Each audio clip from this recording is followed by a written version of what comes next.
Yo, it's your boy Ryan, Northwest Sports Fanatics, back at you with a new video. Today is Sunday, February 2nd, 2025, with your boy Ryan and the Northwest Sports Fanatics. Make sure you guys subscribe to the channel. Smash that like button either now or on your way out.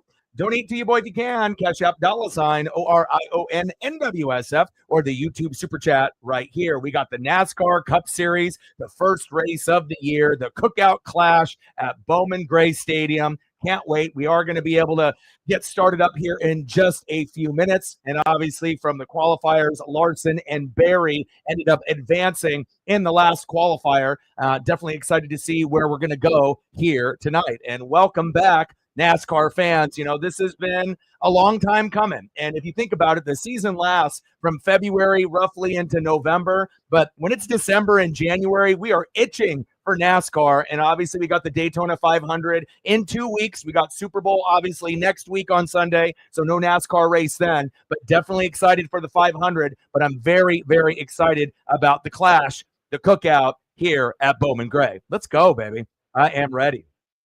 Let's get everything queued up with all my screens here. We'll get some music played here in the background, a little bit of rock. All right, let's go. Hope everyone is having a fantastic day.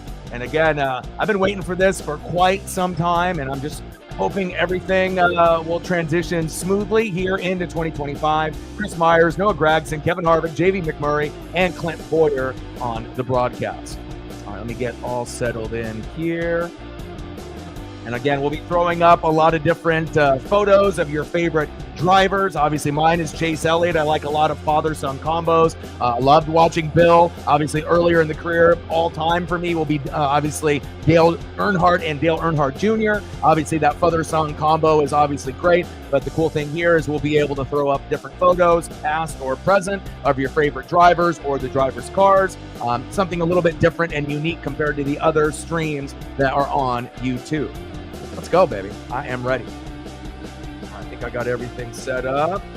We got a lot of screens, and obviously we want to make sure we got all the stat pages up as well.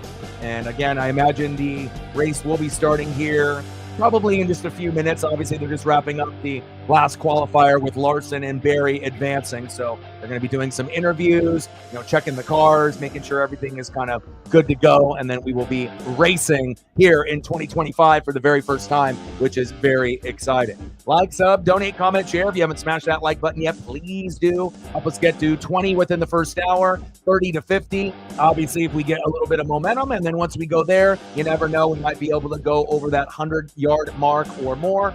And then obviously we always shoot for 100 in the donos on every single stream. Appreciate every single one of y'all. Let me know where you are from, who your favorite drivers are, who you're rooting for, or who your predictions are to win the race today. Definitely going to be a lot of bumping and grinding in a short track like this. Definitely a different feel than the Daytona 500, but I'm very excited to be here. And again, this is not something brand new to the channel. This is something that we typically do on a week-to-week basis, and it's nice to be able to have something to transition to once you go from NFL on Sundays, you know, pretty much for 6 months of the year. When it ends, there's a void that needs to be filled. And I know for a lot of us that love the NFL and love college football, you know, having NASCAR at this particular time is fantastic because it gives you something really worthwhile to look forward to. And the season is long, from February all the way to November. Very excited to see where we end up going in 2025. Joey Logano ended up winning the championship last year. Hopefully Chase Elliott will be able to rebound for me this year, and I'm hoping you guys have a great time here tonight. All right, baby, here we go. Let me get everything. I got lots of different screens here, so let me get situated just a little bit. Yeah, and even with an exhibition race, you know, again, people are going to try to bump and grind. Feelings will be hurt. Frustrations will definitely be vocalized. And I'm just hoping there's my guy Chase that they had briefly on the screen. I'm hoping that he can have a better 2025, even though 2024 for my guy Chase was pretty good. You know, he was pretty consistent, you know, with top 5 and top 10 finishes, but just couldn't hit the winner's circle like we usually, you know, typically see Chase Elliott. You know, William Byron and Kyle Larson had a little bit better of a year, but it shows you once you go into the playoff, anything is possible, right? Anyone can come out on top. And again, I'm hoping that this will be Chase's year for me personally, him being my favorite. But again, as long as he's not doing any snowboarding or skiing, then I know I feel a little bit more comfortable with him this year. And again, this is going to be a track that's going to be a little difficult to navigate, short track and whatnot. But we will see if Chase Elliott, obviously on the pole, can stay on that position and come out on top. Let's go. Daniel in the building. What's good? Britt in the building. What's good? How are you? I mean, I've been itching. I was actually going to go live much sooner, and I wanted to make sure I debuted a kind of a new look. So obviously we'll have me, obviously a little bit bigger, but again, you don't need to really see me or see the track in the background. I have this as an option, but again, when we end up watching the race, we're going to want to make sure we're looking at the stats, but I can always kind of go back and forth with the big view of myself. And then obviously the more important view is the stat page based on obviously the top 10. How are you doing? Man, I am so excited. And again, it was a little hard for me to sleep, I'll be honest. This was one of those things that, again, not everyone is going to be on the NASCAR level like some of us. But again, I don't know if I've ever wanted NASCAR to start sooner, even though we only have like a couple months off. It's probably the least amount of time off, between, NBA, NHL, NFL, NBA, college hoops, college football. And even though there's only like a couple months off, it feels like a fucking eternity for a lot of us. And I'm going to be really honest, with everything, that I've been following NASCAR since the 80s, with Dale Earnhardt Jr. as we transition into the 90s, obviously with Jeff Gordon, Jimmy Johnson, and Tony Stewart and Dale Jr. But again, with this, I'm already itching for MLB for the Mariners, but I'm even itching more for the 2025 season for the NASCAR Cup Series. And again, I'm going to try to do as many races as I can this season. Obviously, once we get into baseball season, depending on when the Mariners are playing, that might end up taking a little bit of precedence there. But again, I'm going to try to do almost every race, if possible, throughout the year. It's a pretty demanding thing, but until we get into obviously football season and baseball season, then we're going to have to kind of decide what's going to be best for the channel. But I have been drooling. I have been itching. I haven't been able to sleep properly. And I'm finally happy at this exhibition at the Clash at Bowman Gray Stadium. It's not the Daytona 500, but I'm okay with that. Again, I think this is going to be sweet. Kyle Larson, Josh Berry, the last two on the qualifier to get in. A lot of bumping and grinding, a lot of wrecks, a lot of cautions, a lot of tempers being flared, a lot of shit talking. Again, this is going to be a lot of fun here tonight. Yes, I missed you.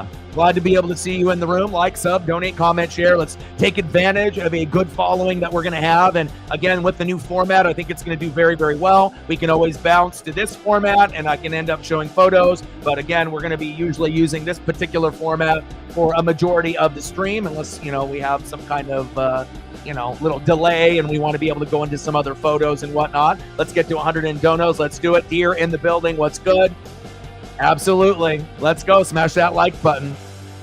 Patrick in the building. What's good? Let's go. First race of the season. So I think Chase Elliott's going to rebound and take home a couple for sure. I think so too. I mean, there's no guarantee that, my favorite and Britt's favorite Chase comes out on top. Obviously, Joey Logano in the playoff format. Anything can happen once you get into the playoff. But I definitely think he's going to do better this year compared to last year, even though he was very consistent with top 5 and top 10 finishes. But at the end of the day, you want to be in the winner's circle, and I'm hoping that he can get in there somewhere, and I don't want to be greedy, but I want him to be in the winner's circle somewhere between 2 and 4 times, 2 at the very least, and then around that 4 to 5 range if possible. And I know it's going to be tough, especially with Hendrick Motorsports, with William Byron and Alex Bowman, and obviously the main rival Kyle Larson, and just in Hendrick alone, there's a big rivalry. But then you got to worry about Joey Logano and all of the rest. So again, as long as he can stay healthy,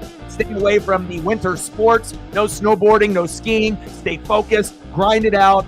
He's on the pole today, so obviously we can get the dub column started, obviously today, which I'm really hoping for. But again, I definitely think that he's going to have a better year than last year. And if you are new to the channel or new to the broadcast, let me know who your favorite driver is, past or present. Who do you have a prediction for the race today? Let me know. And I'm definitely excited about this race. Let's go. It is alive. It is alive. Highballer in the building. What's good? You're a big Larson guy? Oh, baby. Let's go.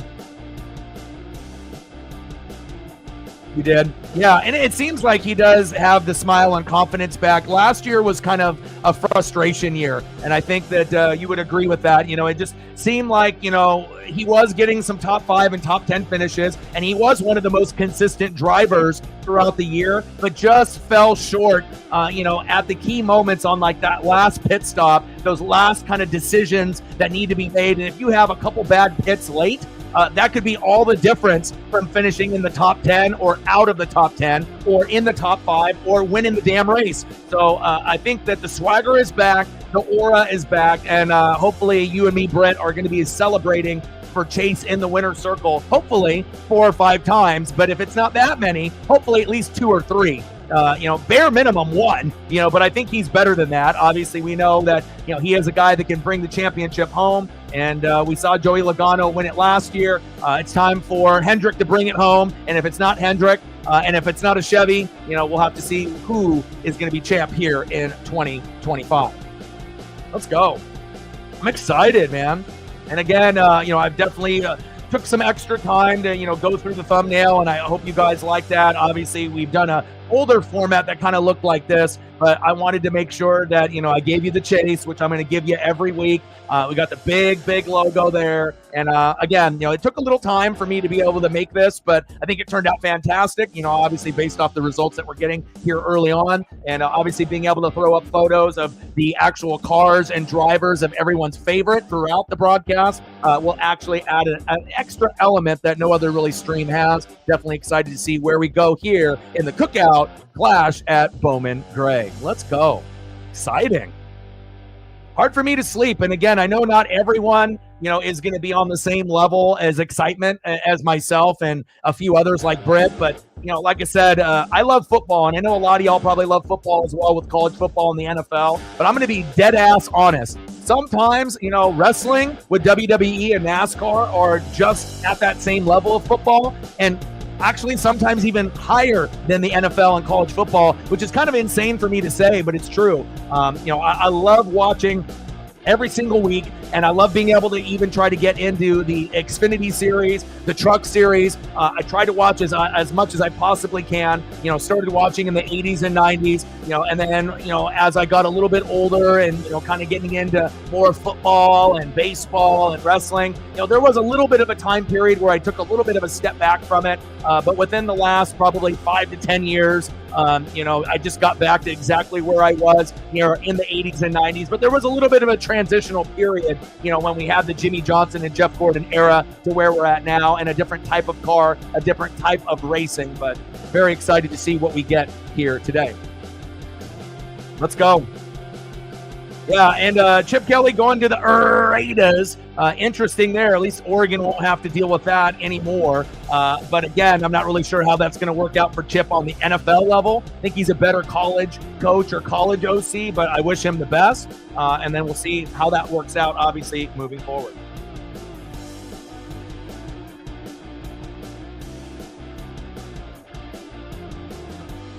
All right, one sec here.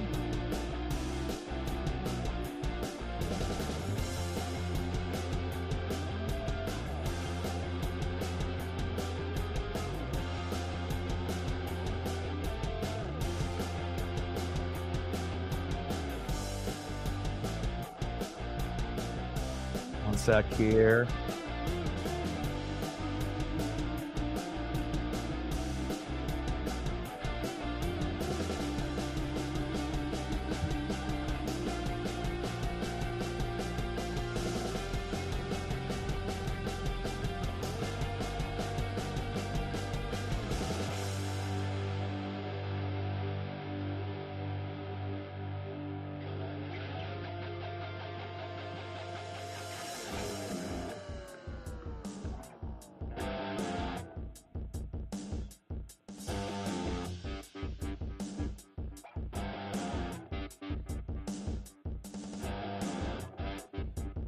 Try to throw in and get everything situated with all my different screens here. So.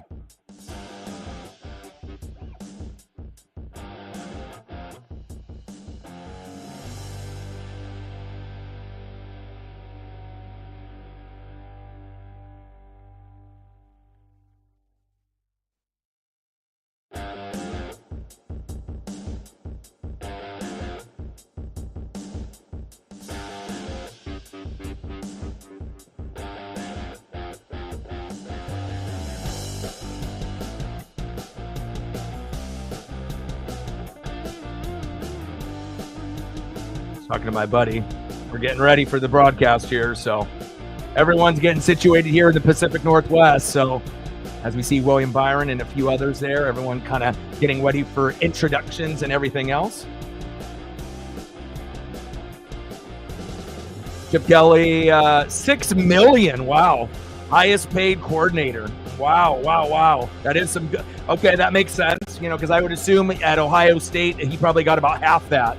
Probably somewhere between, 2, 3, 4 million. So to get $6 million, obviously if you're going to be able to take the money and it gives him a chance to get back, into the NFL, maybe not as a head coach, but I think Chip is, naturally better at just being a coordinator, unless he had a job like Ohio State or Oregon that he could take over. But obviously already being a part of Oregon and doing that already, the OC for Ohio State already won the Natty. So, he's already been able to accomplish things that a lot of people already dream of. But wow, that is quite a bit of money there. Now he is the highest paid OC in the NFL. Chip Kelly going from Ohio State and winning a Natty with Ryan Day, and now part of Pete Carroll's staff with the Raiders.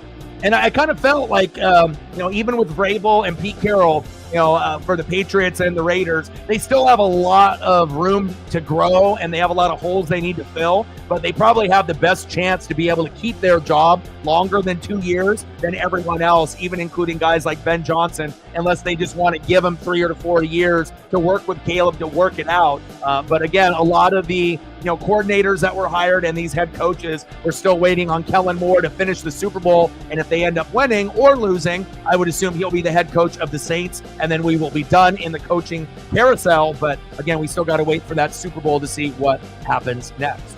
Like, sub, donate, comment, share. If you haven't smashed that like button yet, please do. Let me know who your predictions are in today's race. If you got a favorite driver, past or present, and let me know where you are watching the race from. Are you here in the United States or are you outside somewhere foreign? Let your boy know. Let's go. I'm excited, man.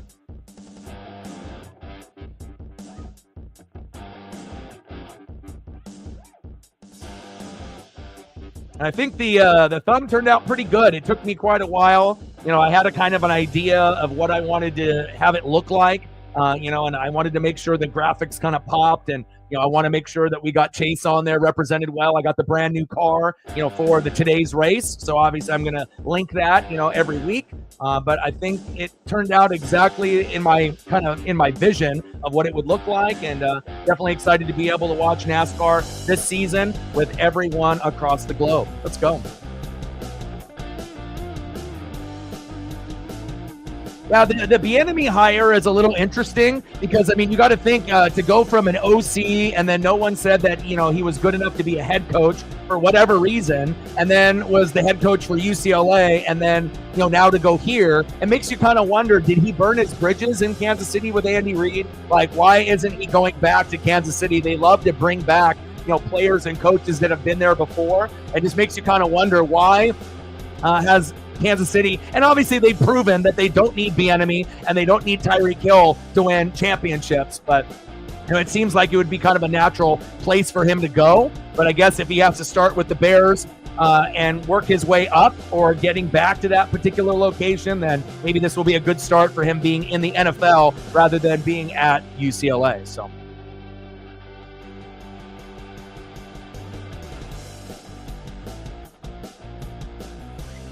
okay, hold on one sec.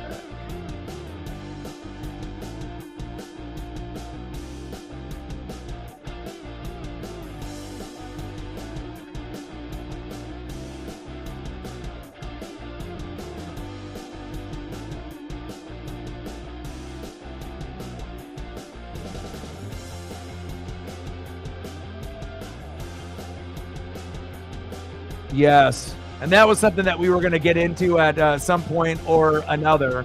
But absolutely. But I think that, we've never seen a player, like that, that's all NBA and Luka, right? But we already know that he's offense and no defense, right? We saw that in the finals, right? And he was going to be eligible for like a supermax. Cuban sold a lot of his shares to the team, so he's not making all of the decisions or most of the decisions like from back in the day.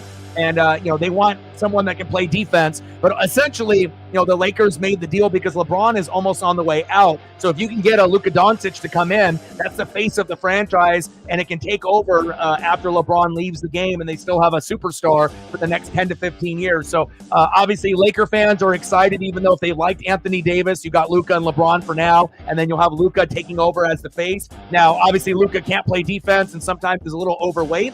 But, we know with the Slovenian freak, he can do everything, obviously, offensively, and that'll help them out to a certain degree. And then with Anthony Davis paired up with Kyrie, they're thinking that being able to have Kyrie, Klay Thompson, and Anthony Davis, that maybe Dallas could go a little bit further with more of a rim protector and a defensive presence down low. But we normally have never seen two high-profile names that are normally both all NBA get traded in the middle of the season. So it really does show you anyone, nobody is untouchable. At any given moment, anything could possibly happen. And again, I think that Laker fans are much happier, even if they miss Davis.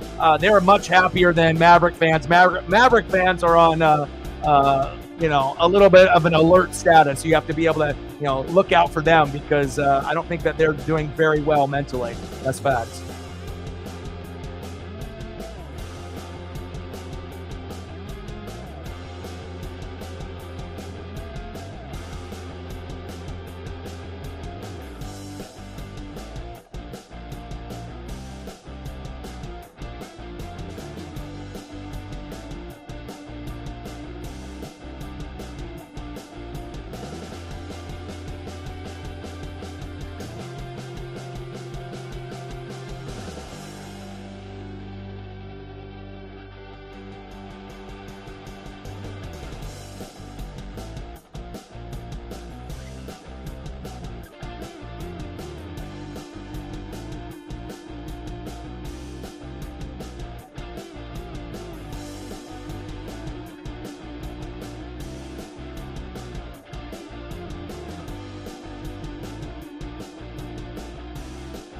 I did see the Caitlin Clark information there. So, yeah, lots of wild moves. Luka and Anthony Davis swapping teams.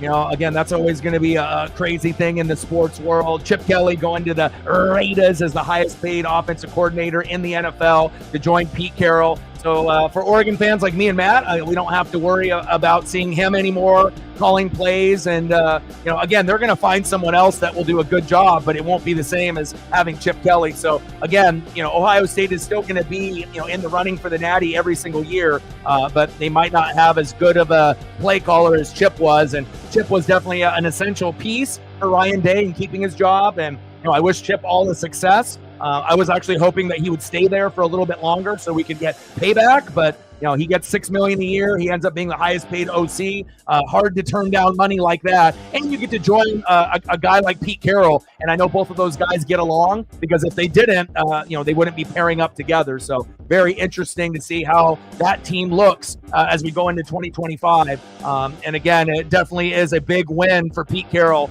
as far as a play caller on that level, even though it's more I think he's more suited for the college game as head coach or an OC. As long as he's not a head coach in the NFL, at least at this point, and maybe next time around, if he does a good job at OC and he does get a head coaching job, maybe it will go better than his first attempt at the NFL. But we'll kind of have to wait and see how it goes.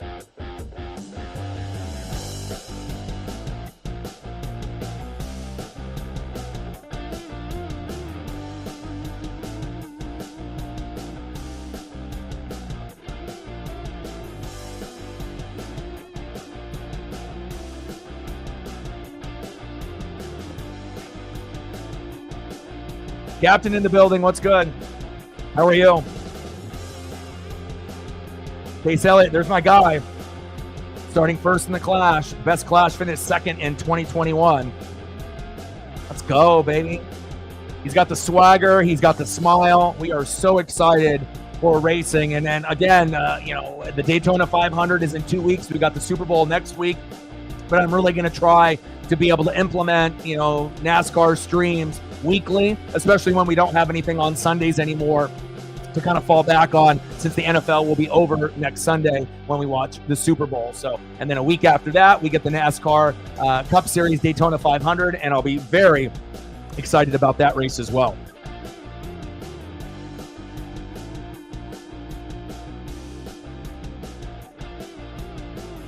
And what a wild WWE Royal Rumble for any wrestling fans in the building as well. We did the live stream last night on that. And again, I know some people are probably irritated that Charlotte's been gone for about a year, and then they just, gave her the chance. But again, the women's division has a lot of talent, but there's nobody like Charlotte Flair. So I wasn't really mad about that. Everyone, I think for the most part that watches wrestling, predicted that Charlotte would be one of the top two choices to win, and she did. But I don't think anybody saw the Jey Uso thing coming, let alone it being Jey Uso and John Cena at the very, very end. But again, if you're going to be going with the guy that's the most over, that's fine. And I assume that we're going to end up, having a Gunther rematch and whatnot. You could have had Cena, end up winning that particular Rumble as well. But we still have Elimination Chamber where Cena could win that, and we'll see kind of where it goes. But based on the action that we ended up seeing, last night, it'll be interesting to, just based on what I was noticing, Logan Paul versus AJ Styles, maybe for WrestleMania. Gunther and Jey Uso. I assume that's where we're going to go. The Wyatt Six and Judgment Day, right? Roman Reigns, Seth Rollins, and CM Punk in a triple threat. And then Damian Priest versus Drew McIntyre, even though Drew deserves better. And then Tiffany versus Charlotte Flair. So that's just my observations, based on what I saw from last night. And again, I think some of these matchups could be much better. Drew deserves better, but, and I don't know about the Roman Reigns, Seth Rollins, CM Punk triple threat. It will be, a good match, but what's really on the line there? So.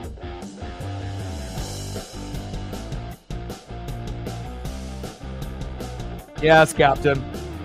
Yeah, but again, it's all about money. They didn't want to pay, the Supermax. You saw Luka make it to the finals. He doesn't play defense. He's overweight.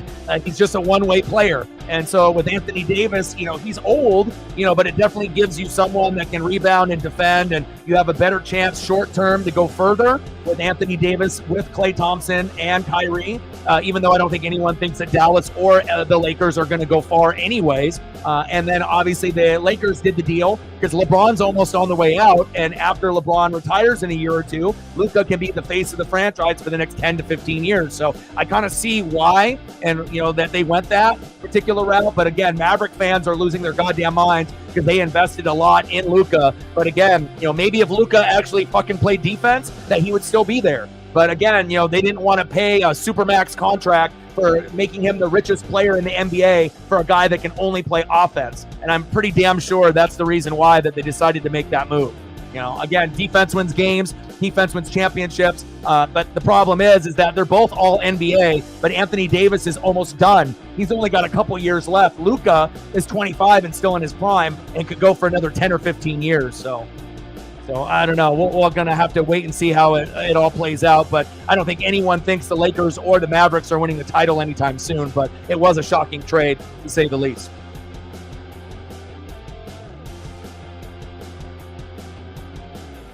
Cody and John Cena? Could be. It could be, but those were kind of some of the observations that I was noticing on where you could go based off eliminations and rivalry and whatnot. But yeah, you could do a Cody and John Cena. I'm not sure if that's, I guess, well, if Cena ends up winning Elimination Chamber, then again, that's probably where they're thinking. But Logan Paul, AJ Styles, Gunther, Jey Uso, Wyatt Six, Judgment Day, Reigns, Rollins, and Punk in a triple threat, Priest and McIntyre, and then Tiffany Stratton and Charlotte Flair. So it's looking like WrestleMania is going to be fucking insane. So can't wait to see what happens. Yeah, but he doesn't play defense. You have to understand that. He is a liability. He can't play D. You're not going to win anything with a superstar that can't play defense and that is overweight. you know. So he is an all NBA player. He is a top 5 player. Some people think he might be the best player in the NBA, top 1, 2, 3, 4, 5. You know, but at the end of the day, if you're going to end up paying a guy a supermax contract and you're never going to win a title and he's never going to play D, do you really want to do that? But also, too, if you look at the Dallas GM, he hasn't really been the brightest. He gave away Kristaps Porzingis, right? And then he went to Boston, got better. He gave up Jalen Brunson, but he turned into a superstar in New York for the Knicks. And then now giving up, Luka for AD. So obviously, the Mavericks, without Cuban's authority and presence, it seems like they definitely are not the same team that we're used to seeing with like a Dirk Nowitzki when Cuban was involved. But if Cuban was still involved, I don't think that trade goes down. But since he sold a lot of his shares, he doesn't have the same kind of control anymore. And that's why the deal happened, I'm pretty sure. So, yes, I saw that. But none of the players played in that game. So, I did see that, though. Stacks on stacks, racks on racks. A little Cactus Jack, bang, bang, $5 holla. You got a particular favorite driver or a particular athlete or photo that you want to be able to show? We're at 5:95 to go. Appreciate you very, very much. So, I think if you're just looking at it from like a one-sided point of view, it's just Luka. But again, just like I do with everything, there's a reason why, things happen, and it usually first is about money. And then if it's not about money, it's about the player and the actual, skill set the player has. And does the money and the skill set, match what the vision is short-term or long-term? And obviously, most people would rather have Luka than Anthony Davis, right? But again, the Lakers are trying to be able to find the guy that will carry the torch after LeBron. They did, because at one point, if they don't do anything, Davis and LeBron are going to be out around the same time, and then the Lakers are going to be looking for that next superstar. But again, if the Mavs are willing to deal, obviously, Jeannie Buss and Pelinka, they definitely pulled the trigger, and I think it's going to probably, I'm not going to say it's going to work out better for the Lakers, because you can build a team around Luka, but that doesn't mean that they're going to win anything. It doesn't mean that they're going to win a championship. They might be relevant, but it's same thing with like LeBron and AD. You still got 2 of the best players in the NBA playing together, but no one thinks they're going to win the title, So we'll see where it goes. But very interesting trade for sure.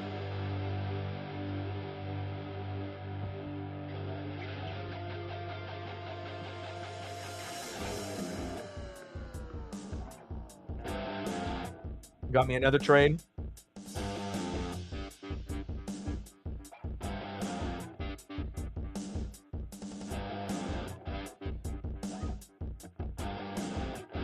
It's not letting me pull it up.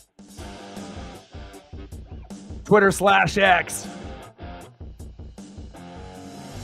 I might have to refresh everything and then it'll pull it up here. All right, let me see if I can pull it up here this way. I'll just pull it up on the computer instead. Oh, yeah, the De'Aaron Fox traded to the Spurs with Zach LaVine, headed to the Kings. That's a big move for the Spurs, too. They got quite a bit better. They already got Wemby and CP3, and, they got, Harrison Barnes. So it's like they already got something cooking, and I ended up doing that Spurs-Bucks, matchup on the live stream a couple days ago, and the Spurs fucking spanked them. Wemby is the most insane player I've ever seen at that size. That was one of the best highlight packages of all time. Blocking Giannis like it's nothing, shooting threes with ease, passing ability like a guard. Pretty incredible. Man, I can't wait for this race. Let's go. And if you can keep track of the likes and the donos between Sarah and Captain, I'd greatly appreciate it. Oh, there's my guy, Chase Elliott, baby. Let's go. 2 more likes to be able to get to 20. We might be able to get to 50 to 100 on this particular stream. But again, if I can keep pumping out thumbnails like that, and again, I know I'll be able to attract a certain type of audience here. And again, we can always go here when we want to be able to go a little bit bigger and whatnot. But obviously, the stat page is always going to be important as well.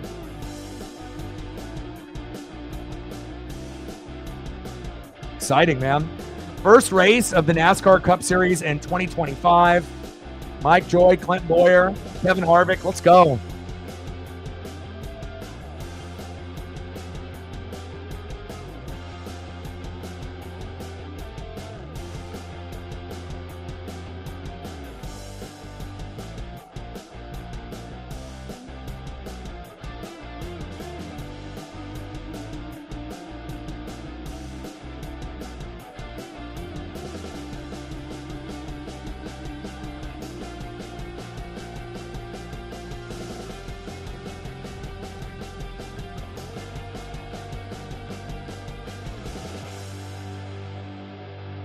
second, and I'll set it up for here. Let's see if we're good here.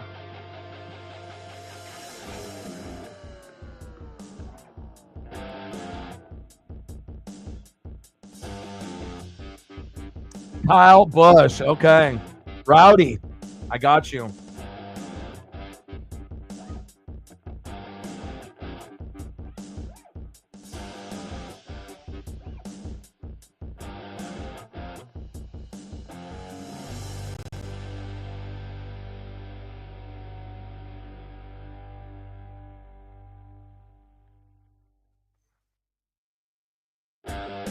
Let's the madness begin, baby. Let's go.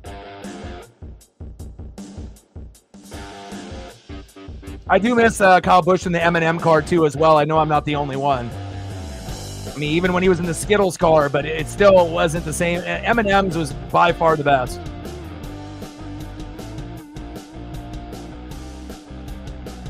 Start your engines.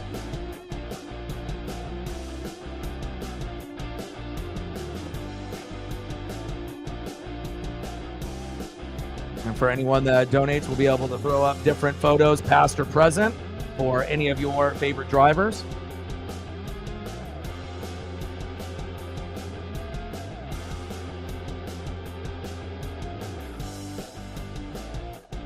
Appreciate you. Thank you so much for your support. We're at 595 to go to hit the goal. We'll see what Rowdy can do. It wasn't the best season for him last year, as well as Chase Elliott, but hopefully things will, progressively get better and better for our favorites moving forward.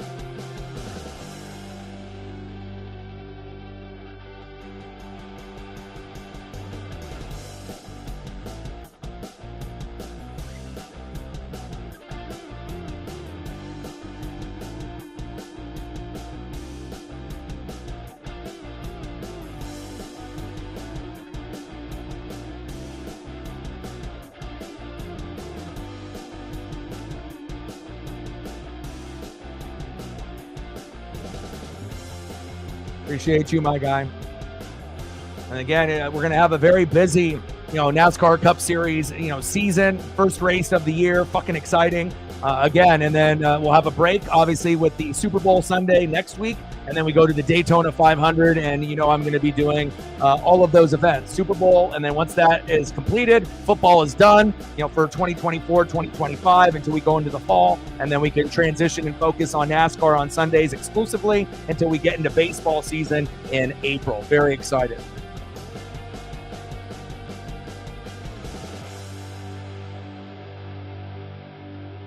Oh, he's Alex Bowman, Nation 48. I'll throw up a little photo for you. How long have you been an Alex Bowman fan?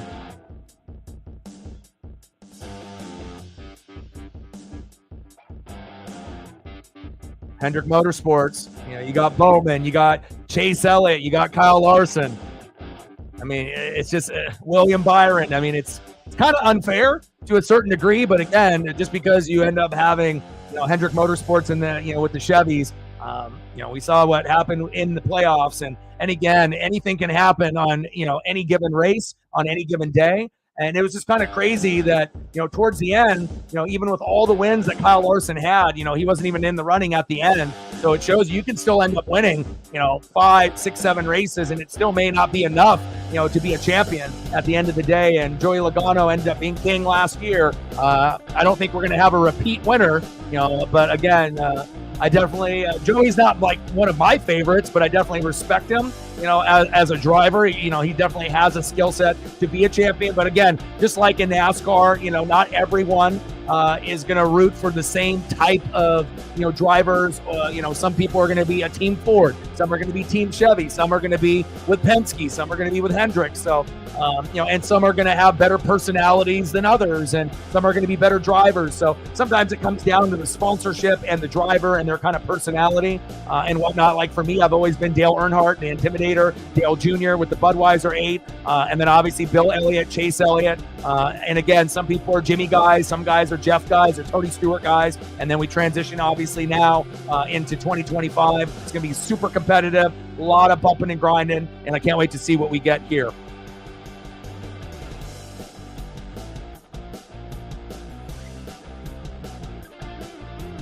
Nice.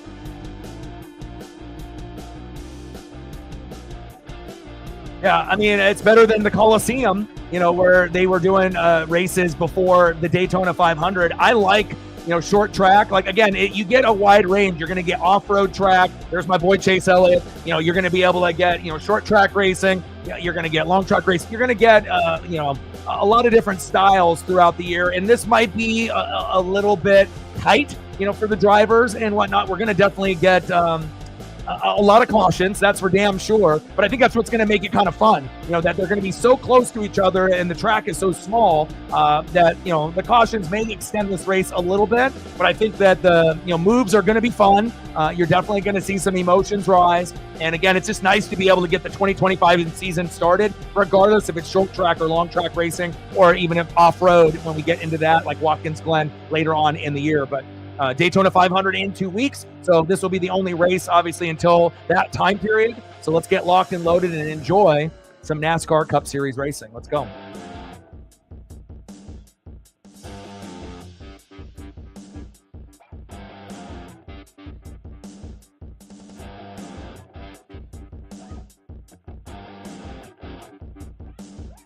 This is going to be sweet, man.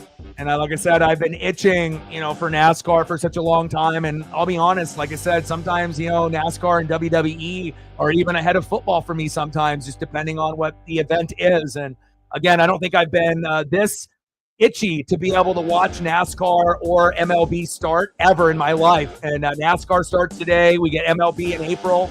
And I'm really hoping for a strong finish in the season for Chase Elliott. But obviously, not really having fun last year, even though he was consistent with a lot of top 10 and top 5s. He didn't hit the winner's circle enough. He's on the pole here today with the new car, and hopefully we can end up finding a way to get the job done here tonight.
Rocking with Chaos. Who's your favorite driver, and who are you predicting to win here tonight? Let's go. Let's go, Chase. Clash at Bowman Gray. Let's go.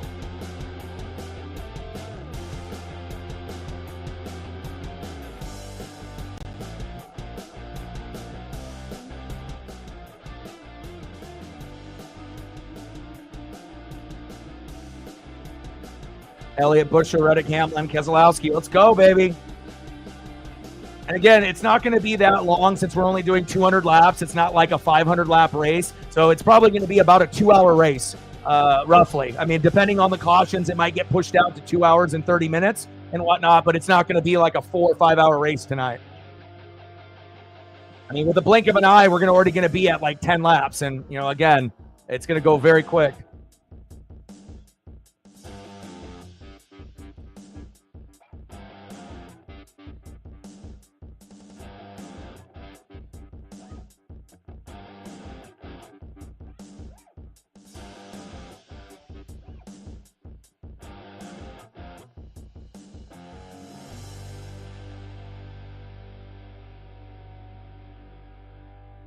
Elliott, Buscher, Hamlin, Reddick, and Keselowski.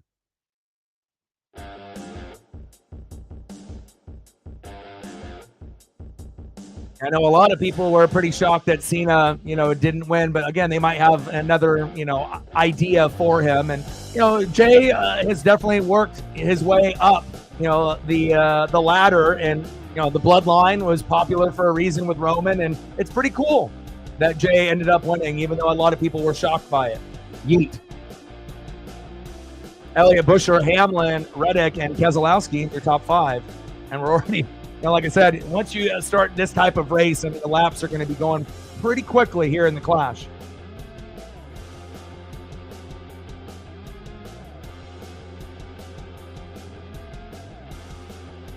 Yeah, and just like in wrestling, same thing goes with NASCAR. Not everyone is going to have the same opinions on who they like and who they don't. There's such a wide variety, that you can choose from based off personality or just your allegiance.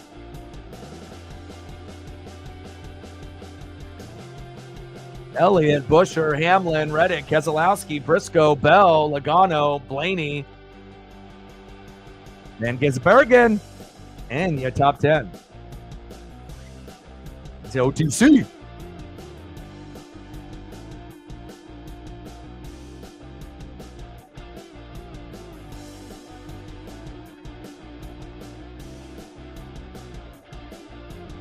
Crazy. Super Bowl next Sunday. Then we get to the Daytona 500. Super excited about that. Come on, Chase. I need to be able to see him get back to the Chase Elliott that I know and love, and enjoying, going out there. And again, him winning the pole was awesome. I mean, there's no guarantee that he ends up finishing, but, again, it just seems like it's a good sign for a guy like Chase, with all the struggles, even though he did have a lot of top 5 and top 10 finishes and was one of the most consistent drivers in 2024, but just not enough times in the winner's circle.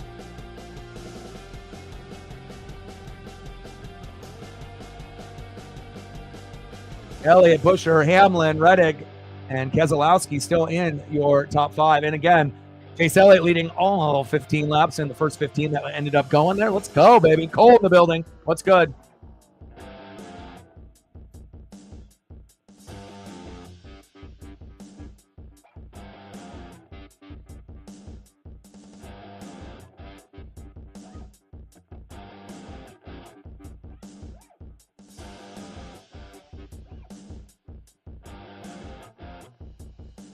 A little bit of bumping and grinding, but we haven't seen any cautions just yet. And I think, like I said, with anything, the more that you know about the sport, the more that you're going to be interested. If you don't know the names of the drivers and you don't know the sponsorship and you don't know the teams, then it's not going to be something that you're going to be into. But, if you know that, the drivers, the teams, you know the sponsorship, it's a lot more exciting. Same thing with like WWE or any other sport. The more that you follow something, the more interesting it is going to be to you. And of course, on this channel, we're the most diverse on YouTube. I mean, literally, we can do anything here. NBA. Oh, there's a big bump.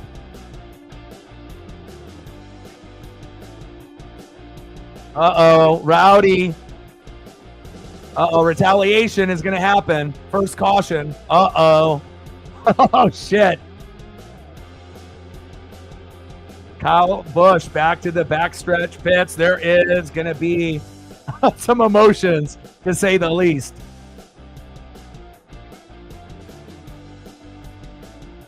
Suarez, did Suarez give him the bump? The 99? Or was it the 4? Oh, the 99 into the 4. So Suarez bumped the 4, that bumped Rowdy, and then there goes Kyle Busch. Uh-oh.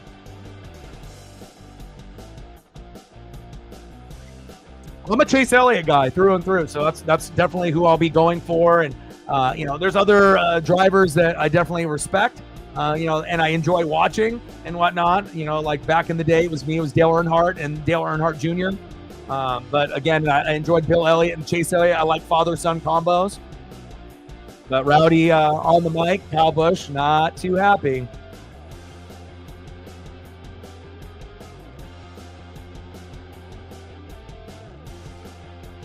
We're at 20. Let's try to get to 30.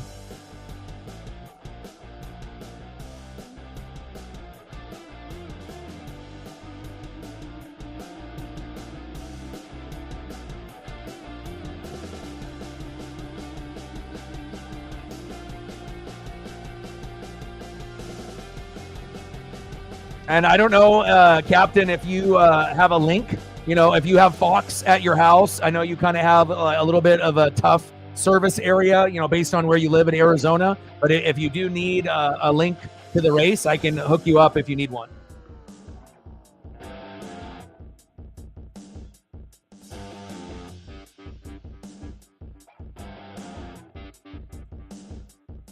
Jordan Brand Toyota, Tyler Reddick.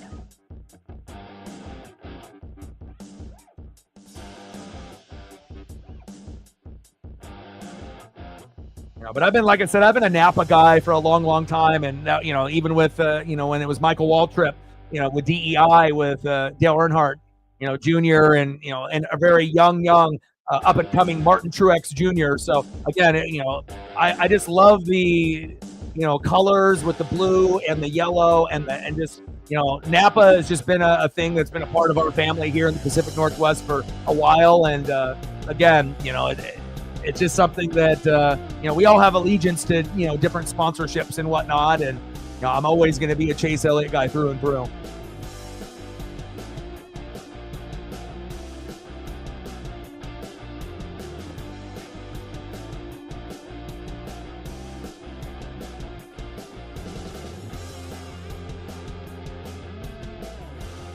Yeah, no worries, Captain. But if you ever get to a point where you have an issue with what you're watching on your computer or your TV or anything like that, you let me know, and I can hook you up. Elliott, Busher, Hamlin, Reddick, Keselowski still. Not a whole lot of movement besides the little bump by Suarez, and I imagine there'll be payback ensuing.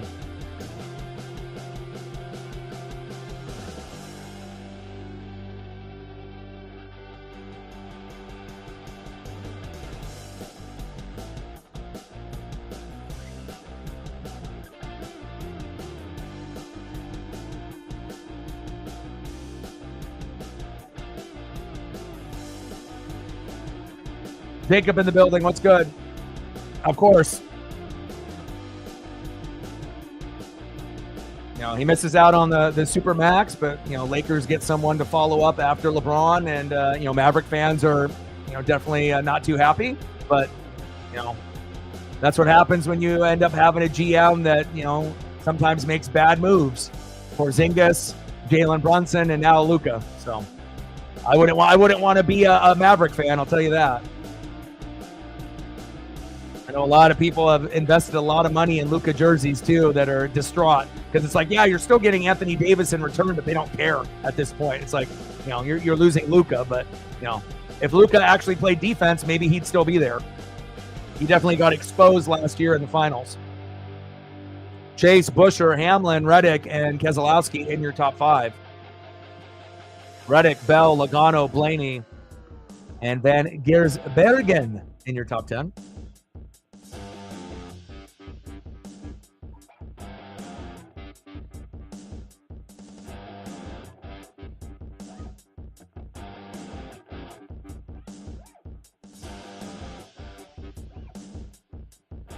Gained some subs, 6 of them, just based off this stream alone.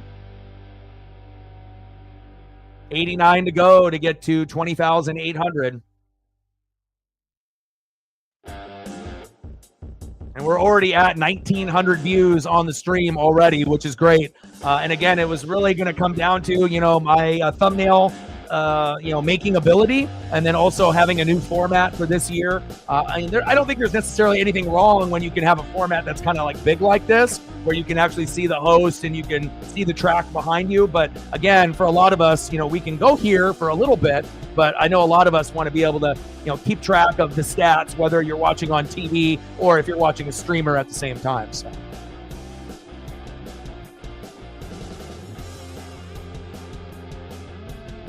Yeah, but definitely doing the Daytona 500. We're doing the Super Bowl next Sunday. I think tomorrow we'll do Monday Night Raw. Then we probably will do a couple Blazer games, possibly, or some NBA games during the week. And then as we get towards the weekend, obviously we'll be doing an NFL Super Bowl preview and prediction show probably on Friday. And then obviously we got the Super Bowl on Sunday. But we're going to be sprinkling in a little bit of everything as we're in February. And then obviously when we transition into March, a little bit of March Madness. And then when we get to April, obviously MLB and the baseball season.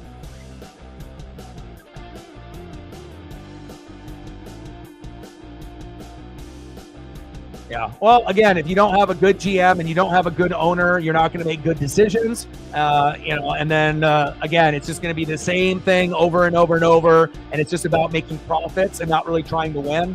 And unfortunately, the Cowboys aren't the only team that is like that.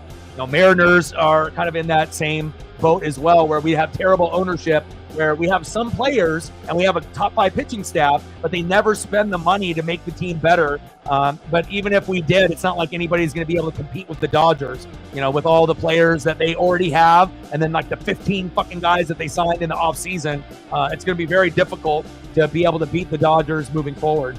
And it's not like they're going to win every year, but they're definitely going to be the front runner every year. That is facts. Elliott, Busher, Hamlin, Reddick, and Keselowski in your top 5.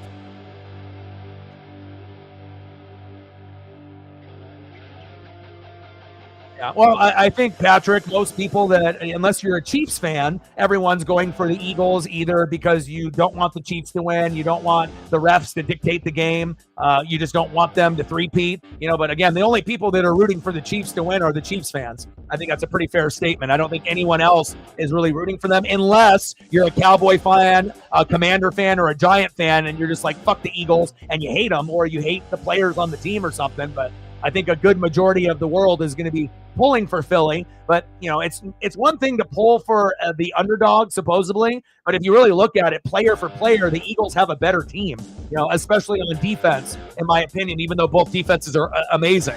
But again, it's not only that you're playing the Chiefs, you're playing the refs too. So even though it won't be an Arrowhead and it won't be a home game, we don't really know, how even the officiating is going to be. And, for the Eagles not to get caught in that, they're going to have at least like a 7 to 10 point lead. So that way, if it ends up being close, like 3 points or less, that's when, the refs could dictate, automatic first downs, penalties, pass interference where it, may or may not have been there. And then that leads to a touchdown or a field goal to win. So, it could come down to whoever has the ball last. And hell, it could even come down to overtime. Whoever has the ball last, and, could be a similar situation to the Chiefs and Niners from last year. You're born in Baltimore? Nice. Yeah, if the Ravens could just get a better defense, it's like, Lamar is great during the regular season. You got Derrick Henry, but again, no Zay Flowers, in the playoffs definitely hurt. And again, offensive line needs to be better. Got to get a better defensive coordinator since McDonald left to be the head coach of the Hawks. And the defense is nowhere near what it used to be. So if you can improve the O-line and the defense and get a better defensive coordinator, then at some point or another, we're going to see the Ravens in the Super Bowl. Same thing you could probably say for a lot of people hoping the Bengals get there, but they don't got a D. Ravens defense, not really the same. A lot of the teams in the AFC, Buffalo doesn't have a defense really either. So unless the big 5 for the Chiefs end up walking away or retiring, these other teams that are next in line will get there. But until Andy Reid, Spags, Mahomes, Kelsey, and Chris Jones, unless they leave or retire or go to a new team, it's pretty much unfortunately, the favored team, year in and year out until that dynasty is broken. Finley in the building, what's good?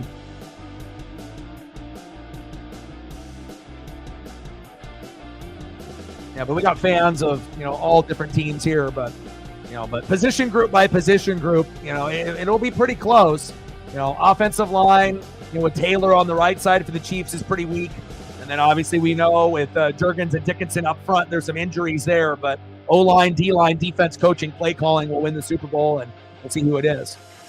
Already passed 50 laps, already a quarter of the way through the race already. I'm telling y'all, this race is going to go very quick. It was like in a blink of an eye, we're already over 50 laps. Oh, that's a great question. That is a great question. I don't know what the over-under is. 5? 10? I'm not too sure. Yeah, but again, I've been a big Chase fan. Watched his dad Bill. I love father-son combos, and it's always about Napa know-how, and it always will be. Nice to see you in the building. Nat Man in the building. Like, sub, donate, comment, share. If you haven't smashed that like button yet, please do. This will be a regular occurrence for us And again, I've been watching NASCAR and watching racing since the 80s, so this is not something new to me. And I haven't been this excited for the season to start in NASCAR ever. Again, it's been just like I've been itching every single day. And even though it has one of the longest seasons compared to other major sports, going from like February to November, still December and January feel like hell, like you're waiting for it to get back going again compared to other sports that have to wait much longer like the NFL. But can't wait for everything to get in full tilt. And we already are starting the season here tonight at the Clash at Bowman Gray. And then a week off. Then we're going to have, since we have the Super Bowl, and then we're going to have Daytona 500, which I'll be here for that as well. And then MLB in April. And once I get that, then I think my life will be, I'll be fully satisfied at that point. Chase has been at the front since the very beginning, leading all of the laps. And when you get to 60 laps in and further, I mean, we're just racking up the laps here. And in a blink of an eye, we're already going to be halfway through this race, which is a little bit more of an exhibition rather than like the Daytona 500, but still, I love it.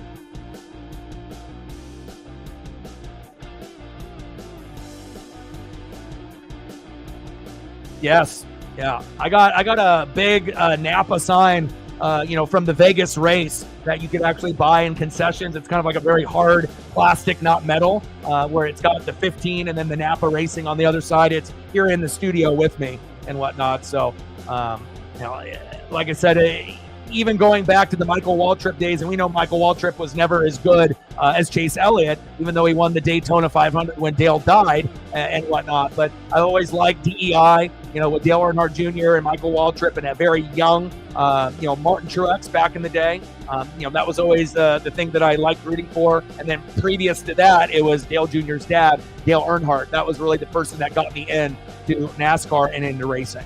Because I wasn't obviously alive during like the Michael or the Richard Petty era and whatnot. So that would be more like in my dad's era.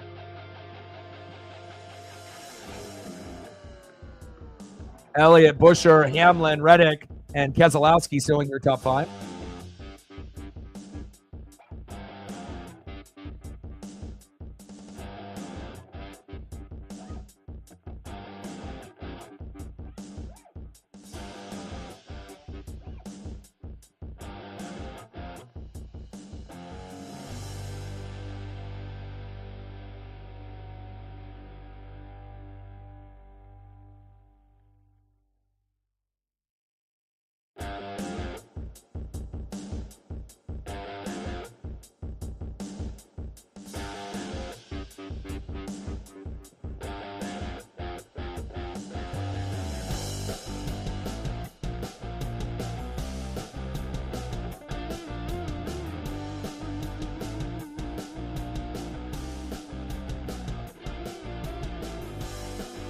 Yeah. Well, I don't know if we can say Jeff Gordon sucks. I mean, if you win championships, you don't suck. It might not be your favorite guy. Same thing with Jimmy. It's like if you're winning championships, it's not going to be everyone's, favorite. Obviously back in that era in the 90s, it started off with Jeff Gordon, winning 4, and then Jimmy surpassed that, right? And then, then you had a little bit of like Tony Stewart, kind of sprinkled in, but, definitely Hendrick dominated that particular era, but it just really, did you like that? Do you like those guys? And if you didn't, then obviously you probably rooted for somebody else at that time period. Perry Labonte, old school, I love it.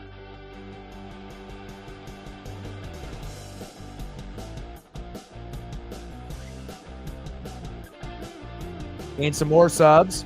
Always good to gain more subs, especially for the NASCAR Cup Series, knowing that there are a lot of people that love NASCAR as much as me. Elliott, Buescher, Reddick, Hamlin, Imbell. Man, already 70 plus laps in. Amazing. 75 in already plus. Let's go.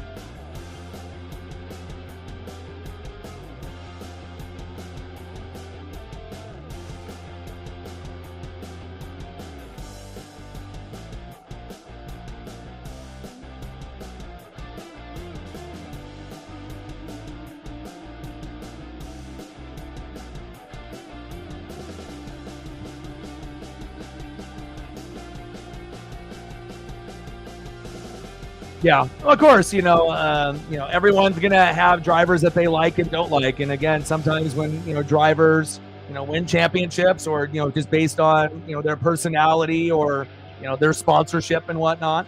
I think one thing is for sure, regardless if you, like certain drivers from back in that era, we all remember the branding, through each individual. Home Depot 20 for Tony Stewart, DuPont 24 with Gordon, and then, and with Jimmy Johnson and Dale Jr. and the 8 with the Budweiser. Oh, we got a little spin out there. Was that William Byron? Uh-oh. William Byron got spun out there just a little bit ago.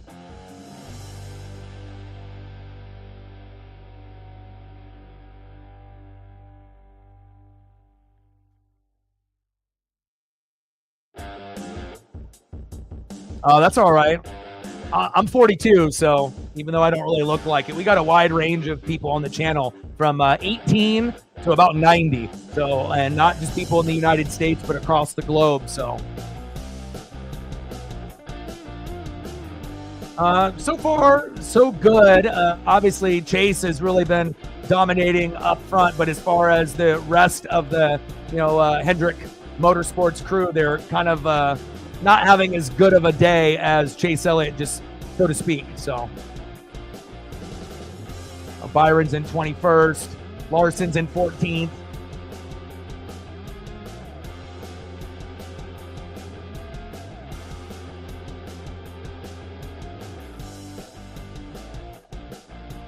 And Alex Bowman is in 18th. So most of the Hendrick Motorsports crew, Finley, is not doing too good besides Chase Elliott.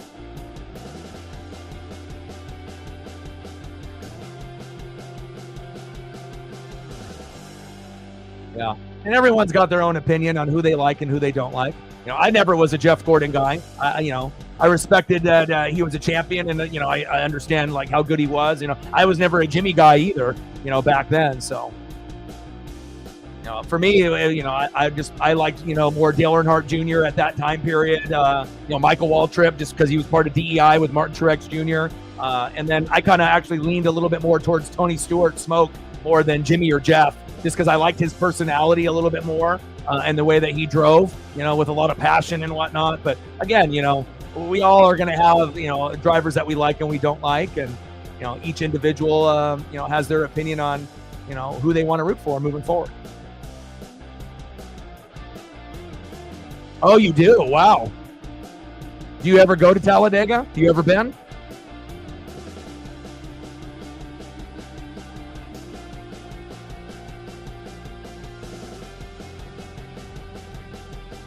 You were a Dale Jr. fan before Bowman? Yeah. I mean, and I got a lot of memorabilia and whatnot too. Like I got a lot of the McFarlane figures that came out in the early 2000s still in the package. I got these really cool mini Coca-Cola canisters. It's like a mini Coke machine that has Dale Earnhardt and Dale Earnhardt Jr.'s image on it. And you can open up the mini Coke machine that's made out of metal. And there's a car in there like a Hot Wheel based on, when they drove back in that time period that were associated with Coca-Cola. Back in that time period in 98 roughly. So I've had a lot of these pieces of memorabilia for a long time, and I got the Dale and the Dale Jr. just to the right of me over here. And again, it's just one of those things. I think that a lot of people love collecting cards and memorabilia for basketball, baseball, and football, but I've always liked collecting NASCAR memorabilia from back in the day. I got a really nice Dale Earnhardt and Richard Petty drawing from an artist that's been in a tube for like 30 years that I need to probably go get framed and whatnot so I can hang it up here in the studio, but I haven't really got a chance to do that yet.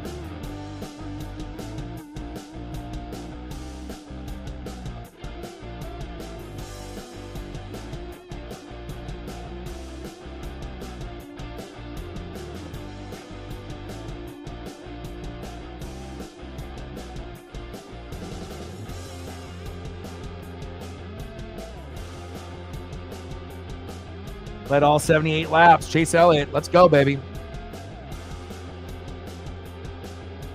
Oh, you've been to the museum? Oh, that's awesome. I bet.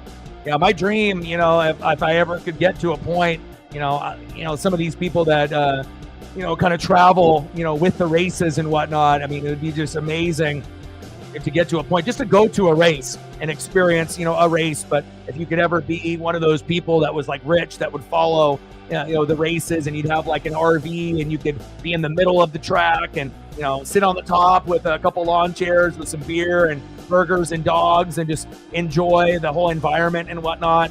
That sounds like heaven to me. But I definitely got to go to at least a race, before I die. And again, I've had friends that have picked up memorabilia for me, like at the Vegas race, since I live here in Oregon. And they've had like the Xfinity race at the, Portland International Raceway on PIR. You've seen like Xfinity races there, but I haven't gone to any of those. Hamlin trying to pass Chase. Don't even think about it. Oh, wow. The Kool-Aid car. No way. That's cool. Really? Xfinity in Daytona? 03? That's awesome. Elliott, Busher, Hamlin, Reddick, and Keselowski in your top 5. Briscoe, Bell, Logano finally getting himself in the top 10. Blaney and Van Gisbergen. You've been to Kansas? When did you go to Kansas? When did you go to that race? When you were a kid? Dale Jr. won that day? Nice. And I even to this day, I like Dale Jr. like in the broadcast booth when they go to like NBC. And I feel like the Fox broadcast that they have now, it's not the same as it was back in the 90s. I thought the presentation and everything that they had, the layout was much better back then. It's not like I think it's terrible now, but I just preferred, the layout a little bit better from back in the day. But man, Dale Jr., very, very intelligent, and I think he's getting better, on the microphone. And I just always liked his insight. He's a really good person to be representing the sport. Almost halfway through at the Clash at Bowman Gray. It was when you were in your early 20s. Oh, okay.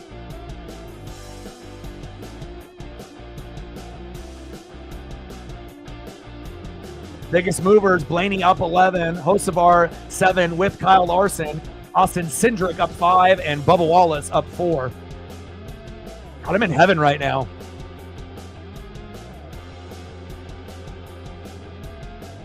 Oh, nice. Yeah, I try to watch as much Xfinity, and I even watch the trucks. I always try to follow the Napa, wherever it is and whatnot. And so, depending on what's going on and who's in and who's like next up, that's going to be promoted in the NASCAR Cup Series in the future. And obviously the trucks is just a whole nother different type of aerodynamic and vibe.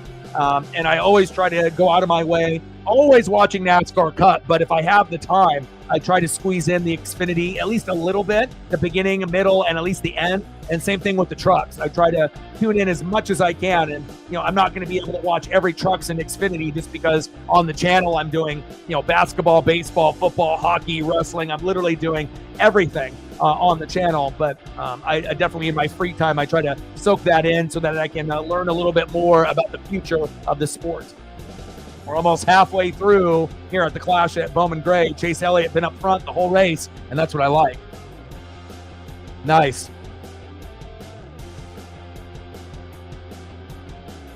You never told me that you met Schrader and Blaney. Wow, you never told me that. That might have been something that you've been holding on to that sacred information.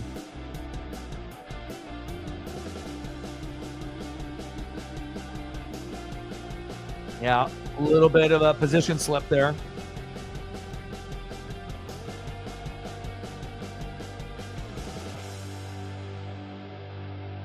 I'm going to go grab my beverage here real quick. Let me go grab it real fast.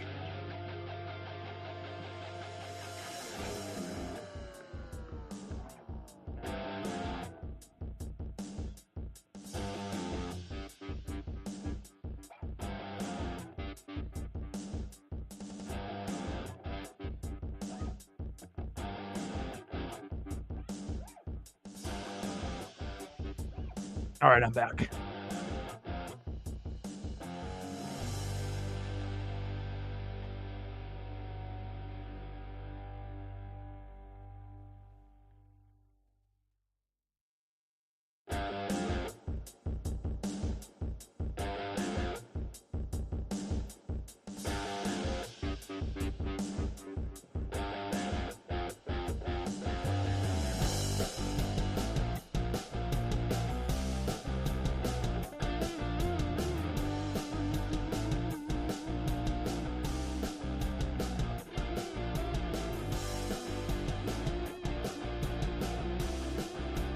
fucking Hamlin and Reddick getting past Chase. Come on.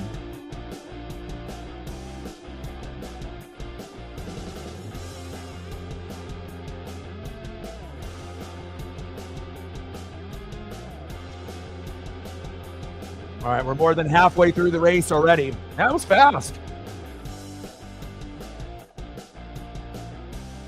Daryl Waltrip, nice. The OG, lots of passion. Daryl was definitely much better than Michael, but again, it's sometimes, you're going to stay with the family. There's certain loyalties that I think NASCAR, fans have for sure.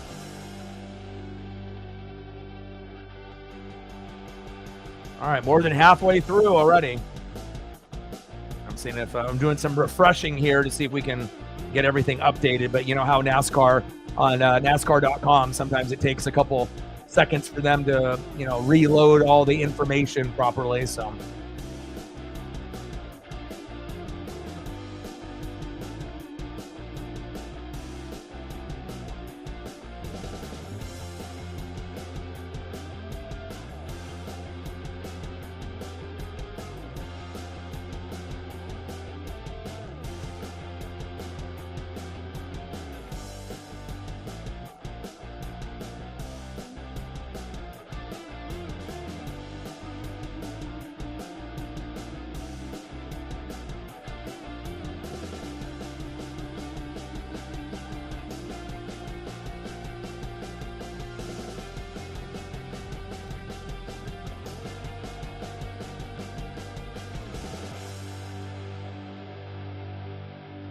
yeah, well, he got spun out. He was the first one that got bumped from behind. Suarez bumped, a driver that bumped him, and he was the first one to go into, the pit area. So it's going to be kind of tough for him to be able to work his way back up, especially with this kind of short track. Yeah, he'll do better in the Daytona 500. But again, he had a very rough year last year, like Chase Elliott. There was a lot of expectations for Rowdy and Chase, and they both didn't really do, up to their standard. Chase did better than I think Rowdy, but again, Chase had a lot of top 5 and top 10s and had some consistency, but just not enough wins in the winner's circle.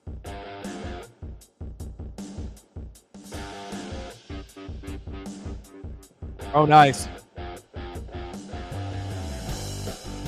We went over this a little bit earlier, but I mean, I know why that they did it. Lakers were looking for, someone to take over for LeBron, as the face of the franchise. Luka can't play defense. And again, Mavericks don't want to give a supermax to someone that's going to be the highest paid player in the NBA that doesn't play D. And again, that, with them making the finals, Luka got exposed. He's a little overweight. He's not like Zion, eating cheeseburgers left and right. But again, for a guy that is amazing on offense, doesn't play a lick of defense. And, again, the Mavericks or the Lakers are not going to be contenders. But if you look at Kyrie, Klay Thompson, Anthony Davis, that probably is going to win you more games, even though Luka is going to be way more popular, as an all-NBA player. Luka's up there at the top. But again, if maybe he played fucking defense and if Cuban had a majority of decision-making, like he did in the past, then maybe this move doesn't happen and whatnot. But I know Laker fans are a little sad that Davis is gone, but they get Luka, so they're happy. Maverick fans are ones that are on fucking like suicide watch and fucking upset alert. These ones are burning the Luka jersey, and you got to look at the GM and the ownership there. They got rid of Porzingis. He went to Boston and succeeded. They got rid of Jalen Brunson, turned himself into an all-star and a stud in New York, and now they get rid of Luka. So it really shows you what the problem is. If Cuban is not in control, they're fucked. And again, the Mavericks are not a team that I would want to be a fan of. So again, it's like they have some decent players with Kyrie, Anthony Davis, and Klay Thompson, but no one thinks that they're going to win anything. So it's like, if anything, that a lot of those Maverick fans would have just rather had Luka for the rest of his career, even if that meant them never winning a championship or never getting to an NBA Finals. They would have rather had Luka there. So that's kind of, that's what I'm kind of assuming how things are going.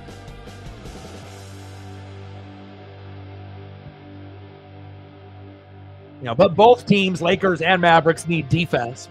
But again, Luka can't play D, and I really feel that they didn't want to give him the super max for a player that's only one-sided. You know, Luka is an amazing Slovenian freak, you know, from the three-point line and off the dribble, but definitely has some weight issues, some discipline issues, and doesn't play D, and definitely got exposed in the finals. And again, you know, he can be a top 5 player, sometimes even top 3, but if you don't play defense, it's not a good look. And eventually, you know, people are going to notice. So.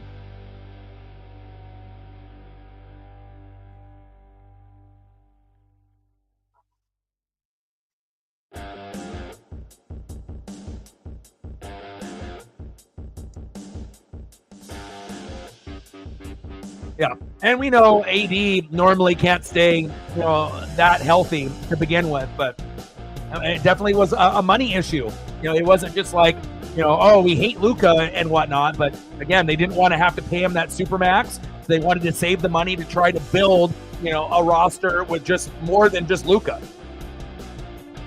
But again, you know, either team is not going to be in championship contention anytime soon. Nobody has ever said, oh, the Lakers are winning it all or the Mavericks are winning it all. Back then, you know, when they had their players, and even now, you know, like the Thunder and Cavs are much better than those two teams. But again, you know, we'll see kind of how it all plays out in the NBA.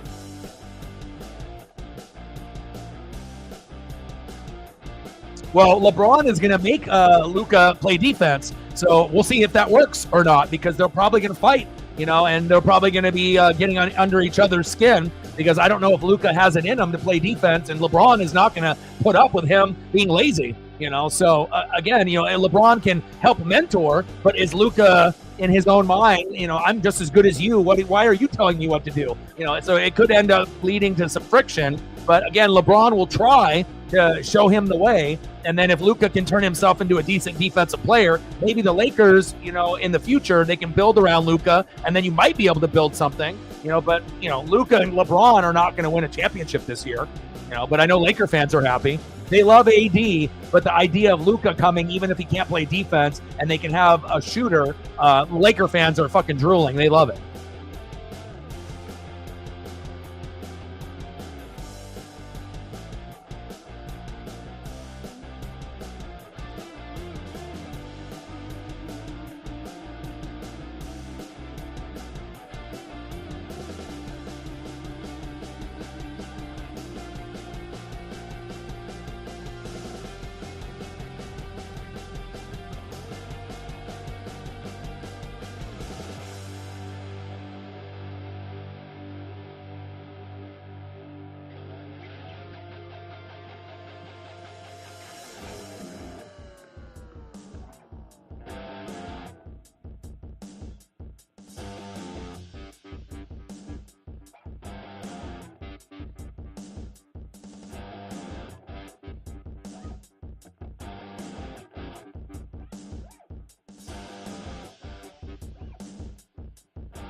Ben Joss, you know, you're not going to be able to see the footage itself. Like I said, it's going to, you know, be on Fox, or if you end up having a link. But no one's going to be able to show the actual race on a YouTube channel. But if you follow me on like Instagram or Twitter/X, I can send you a link to watch the race if you don't have one. But that's the only way I can send it to you. It's like through a personal message on one of those, not here on the stream.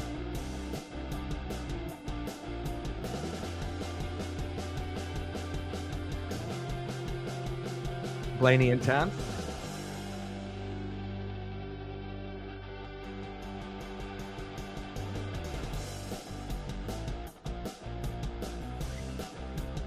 I got Paisley Pup here in the building.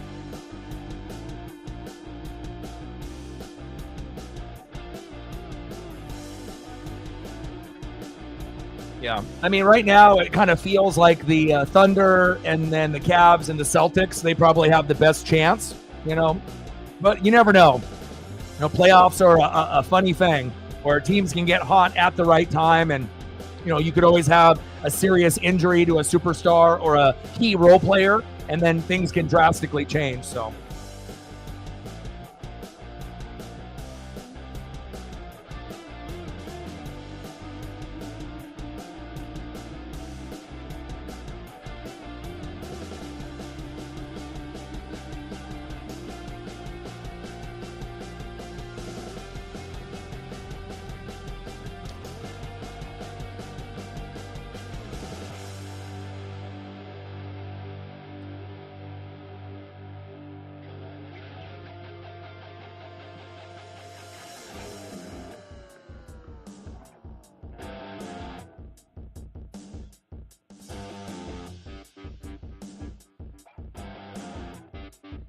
yeah, I can't wait for the Daytona 500.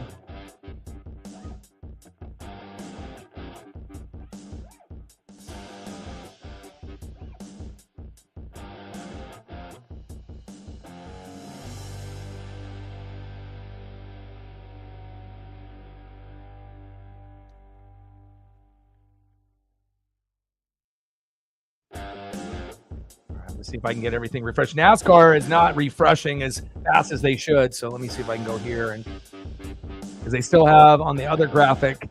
There we go. They finally up. I mean, they take forever. Like, why is Chase still at first when he's not? Like, come on, like, update your shit. There we go. Oh, they still didn't do it. Hold on. They did, and then they brought it back. Come on.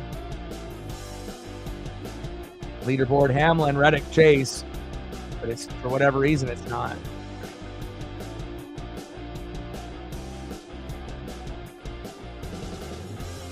That's so weird that it's doing that.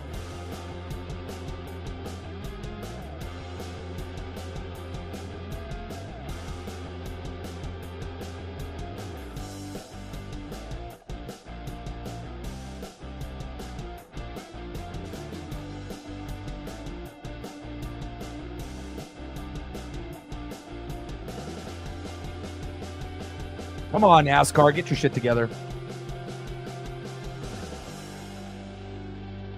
Like, I'm refreshing it, and then, like I said, it will load the new one, with Denny Hamlin, Reddick, Chase Elliott, Buescher, Keselowski, and then when it fully loads, it goes back to what it was prior to that. So I don't know, since we're at this little break point right now, I don't know why it's doing that, but we're 100 laps of 200 halfway through, only one lead change.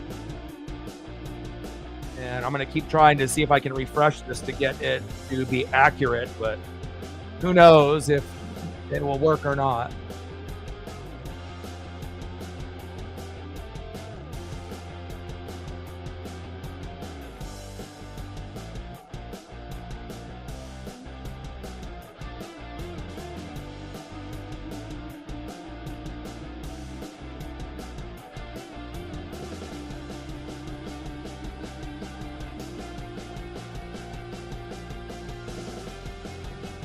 And I imagine there's a lot of people that are watching. So, I mean, I know that they're trying to have to update everything, but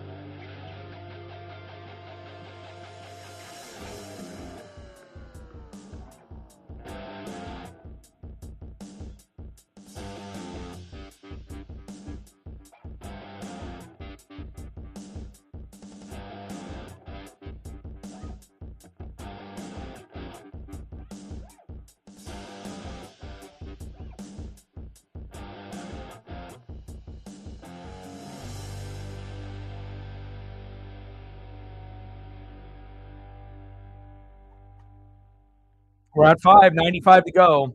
Well, I can always pull it up here, and I obviously have I have multiple screens up, and then I got my phone as well, so I can always come up with everything that's updated. But for whatever reason, on the NASCAR page, it's being a bastard. I don't know why. On my phone, it's okay, but for online here, I don't know why it's taking so long to update. But right now, with 100 laps in, Hamlin, Reddick, Elliott, Buescher, Keselowski, your top five. Bell, Hocevar, Logano, Wallace, Blaney are top 10. But for whatever reason, NASCAR's graphics are taking forever to update. Like everything else kind of automatically updates when you do like NFL, MLB, but for whatever reason, I don't know, NASCAR software sucks, I guess, or, NASCAR.com isn't as reliable as it should be. You think it would be. NASCAR.com is typically better than ESPN, when they have their coverage to it, but.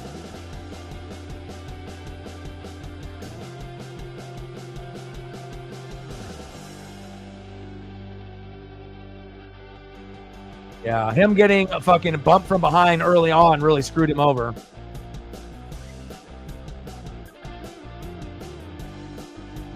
Yeah, the second 100 is definitely going to be a lot more aggressive. Hamlin, Reddick, Chase, and Chase was leading pretty much almost every lap besides the last couple there. I'm a Mariner fan through and through. I live here in Oregon in the Pacific Northwest, and meeting Ken Griffey Jr. in his rookie year when I was 7 years old, and I met his dad as well, kind of changed my life forever. And, when you meet an icon and a legend like Ken Griffey Jr., you're destined to be a Mariner fan for life. So, all right, take care, brother.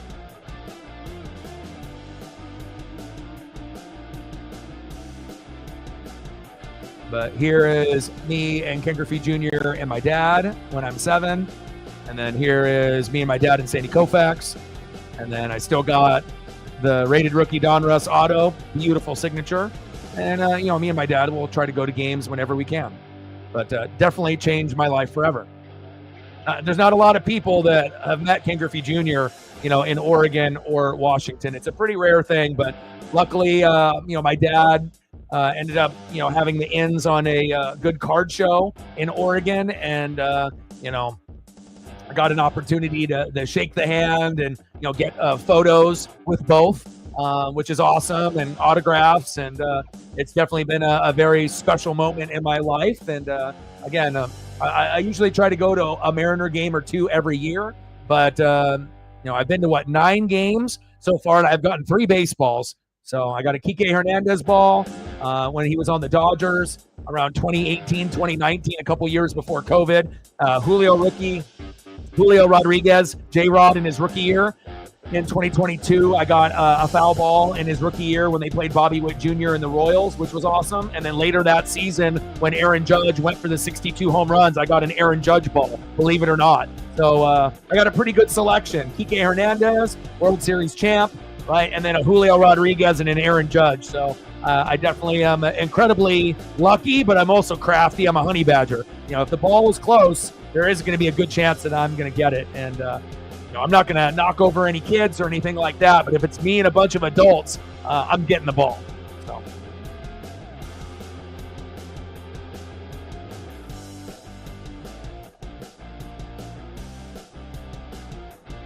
I know, Paisley. Come lay down over here. We're back under green, baby.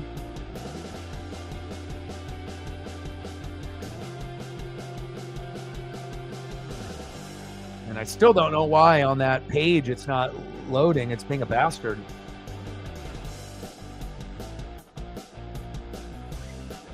I got to set up my little bed area for my dog here. Give me one sec. The Paisley pup needs her dad. Here, honey.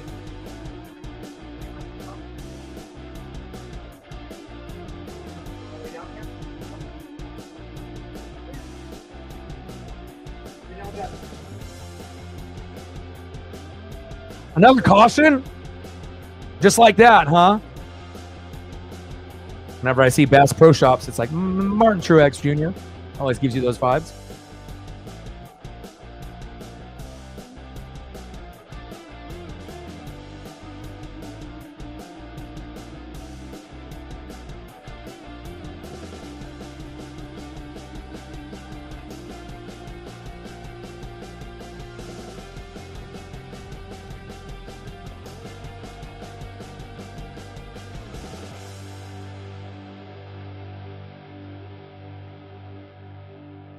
And the Larson cam.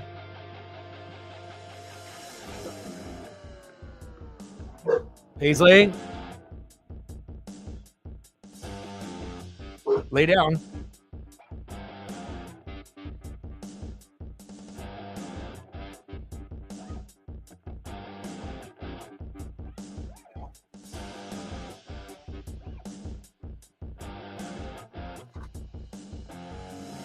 All right, I'm gonna let Paisley out. Let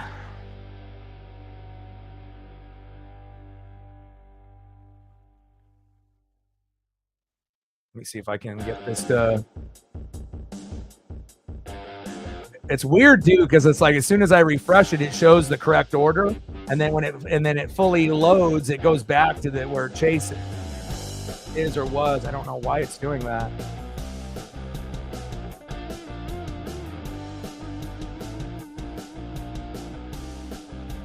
Like, can't I just get everything updated normally?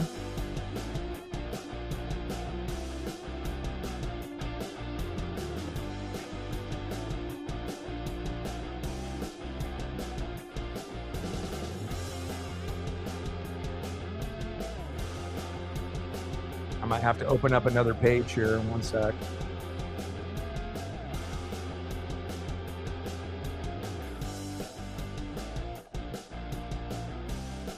Still doing the same thing. Weird. Even when I open up another window.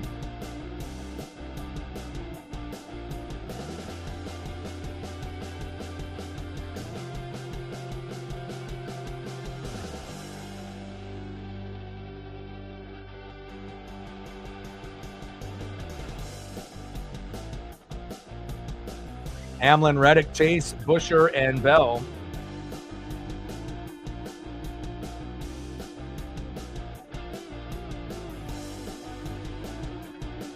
All right, Paisley decided to go. First 100 laps, had a few different cautions there. Here at Clash it at Bowman Gray. We need to get Chase back at towards the front here. Hamlin, Reddick, Elliott, Busher, Bell.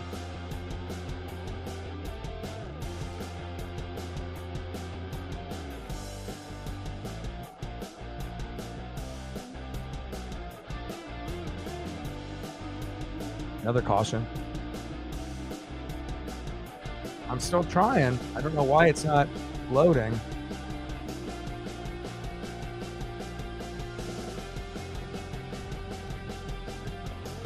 Maybe there's just too many people logging into NASCAR.com on, through the computer or whatnot. I don't know what's going on with that. That's the first time I've seen it kind of act like that.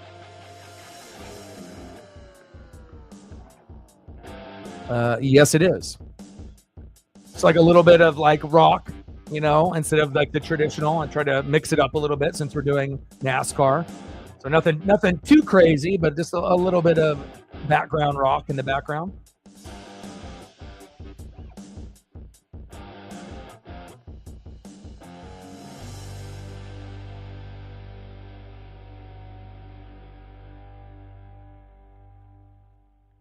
So confused while things are updating on my phone, but they won't update on my computer.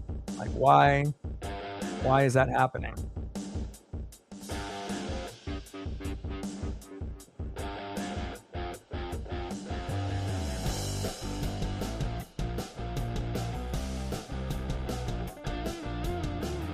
Oh my.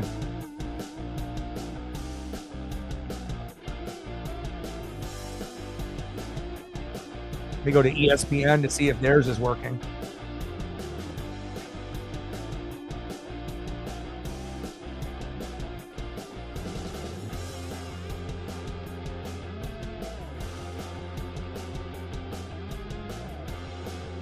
All right, let me try this. Give me a sec. Obviously the page is much better, the format, but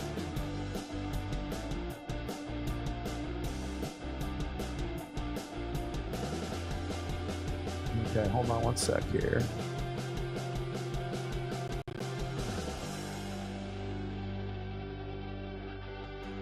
Go here.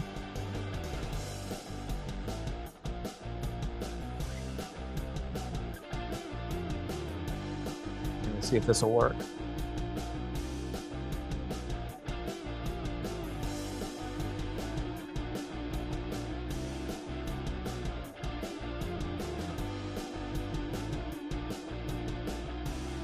for whatever reason, I don't know why if I can get this to refresh properly. I'm still trying, but again, it's like as soon as you load it, it goes to Hamlin, and then it just reverts back to Chase Elliott, which I have no idea. Maybe just too much traffic on NASCAR.com, I guess. But again, sometimes you got to pivot and you got to make an adjustment. So.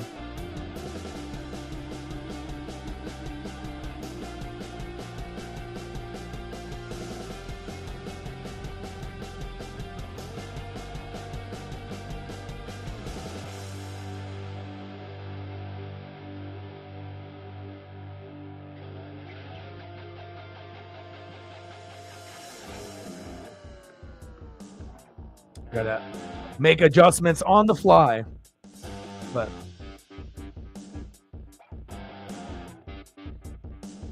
yeah, I've closed the tab. I mean, if you go to NASCAR.com, like I said, I can get it on my phone and it updates there completely fine. But when I'm trying to share, the page while I'm streaming, I even opened up another one. But every time I refresh it, it initially goes to the updated, where it's supposed to be with Denny Hamlin, Reddick, and Chase. But then when it loads, the loading process finishes, then it reverts back to when Chase Elliott was still in first place prior to the 100 laps being finished. So I don't know if there's just too much traffic or what's going on, but I've continued to open up multiple, NASCAR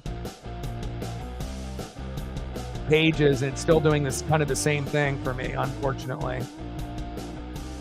So I guess I'm going to have to use that for now. I just like the way that the format looks for NASCAR.com compared to ESPN covering NASCAR, but again, still having the same issue on there. So unless that gets fixed, I guess this is where we're going to have to go. But as long as it's updated, that's what matters. So Hamlin, Reddick, Chase, Buescher, and Keselowski, top 5. Bell, Hocevar, Logano, Bubba Wallace, and Ryan Blaney riding out your top 10. Oh, you're good, Cole. How's the job going? At least they have the race at your job, so you're able to kind of watch along and whatnot, since it's on Fox, which is always good. Yeah, I think Denny is one of those guys. I think everyone recognizes that he is a good driver, but I don't know how many people have him as their favorite driver, unless you have some kind of connection with him. But yeah, definitely seems like a guy that is confrontational, definitely complains and whines a lot. He does have a skill set, and he is good, but again, he's not my cup of tea either.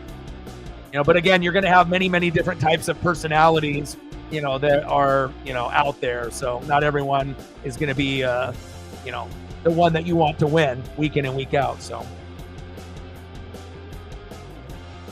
and I try not to have the music in the background too loud. I have it on a level 40 right now. If it needs to be turned up to like 45 or something, let me know. But I don't think it's too loud, since I normally have it at 50, but I decided to lower it down to 40 so I can hear more of the audio here. So STL in the building. What's good, brother? What's good, my guy? NASCAR Cup Series. Let's go. I'm debuting a new look. We got the nice track. Hopefully the NASCAR.com page will fucking update. So now we're going to the ESPN one, since that one is working.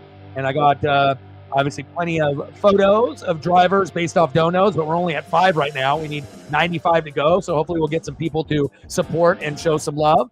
But we've already had a pretty good turnout on this very first race of the year. And rough start for obviously Kyle Busch, but Chase Elliott was in first place for a good chunk of the race, almost the first 100 laps. Put in a lot of time and effort and energy, obviously, into this thumbnail here. And I think it turned out pretty fucking clean.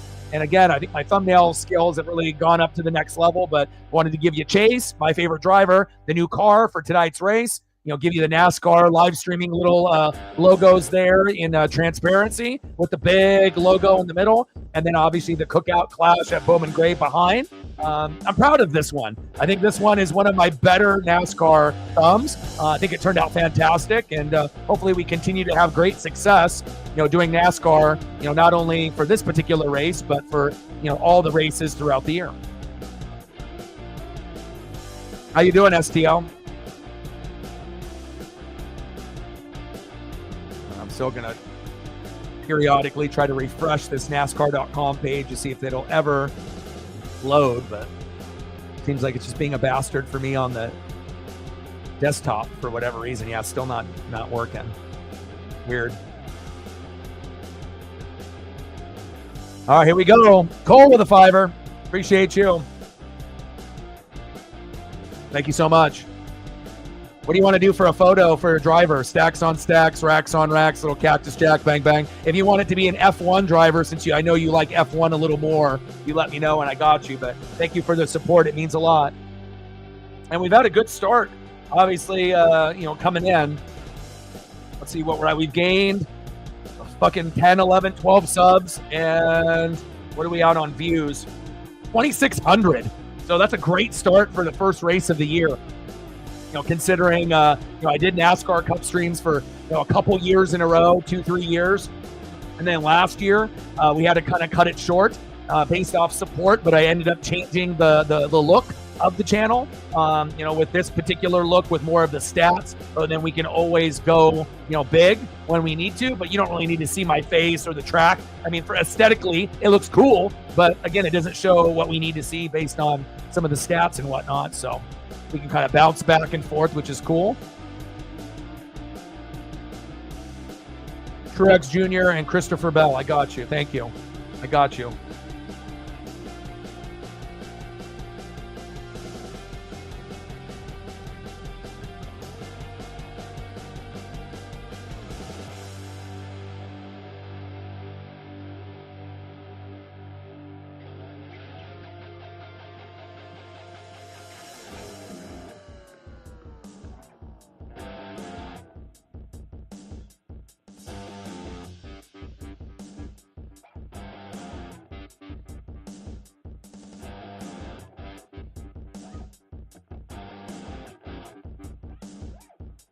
Oh, big wreck. Caution. All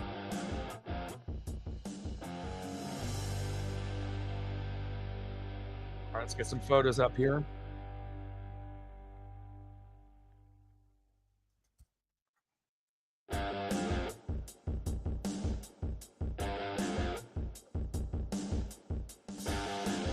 Got to get one of the car as well.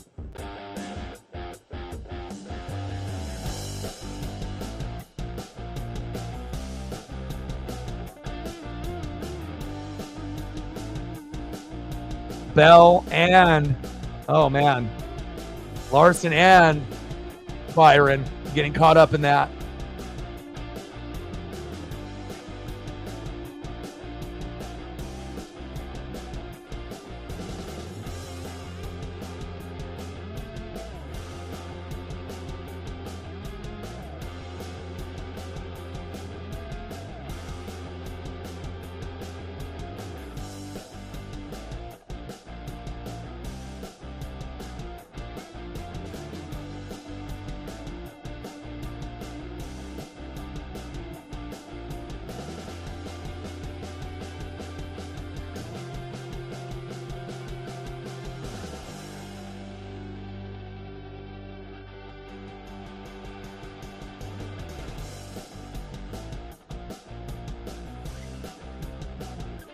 Appreciate you, man. It's always cool to be able to see NASCAR Cup photo, drivers as well as their cars, through the support on the channel as well. We'll sprinkle those in. Appreciate you. Thank you so much.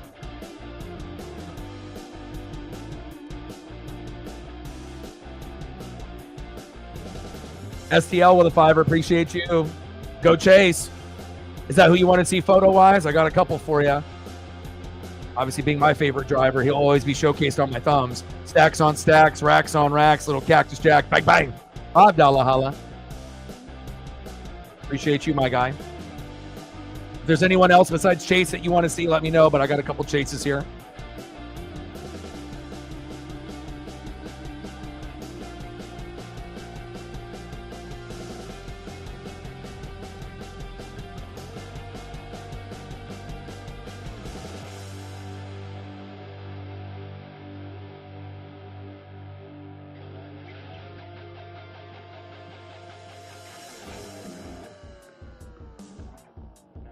Less than 85 to go. Let's go, baby.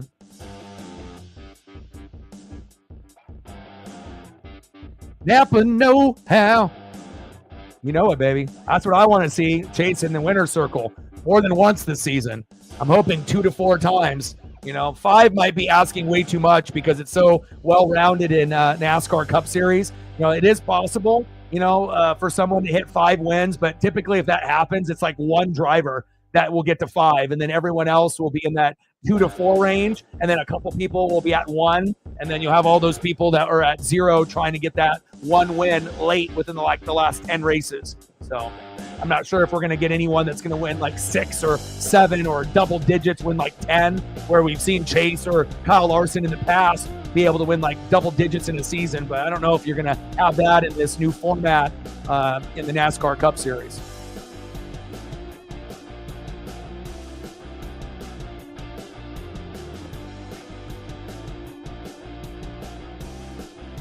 I gotcha.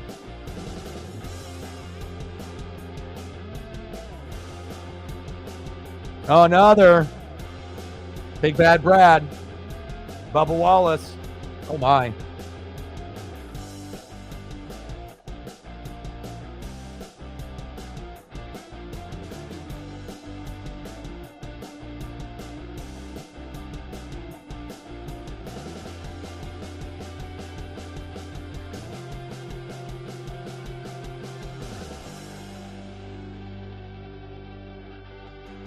Is it the 6th caution?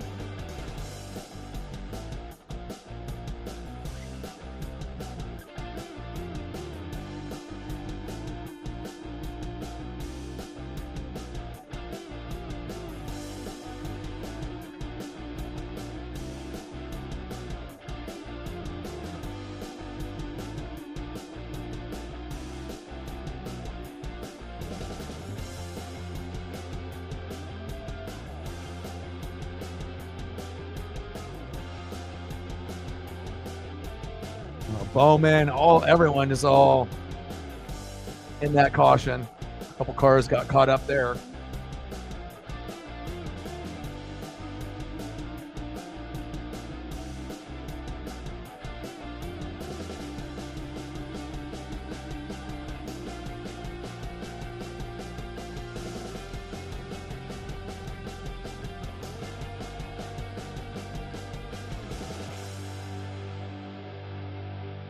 Appreciate you, man.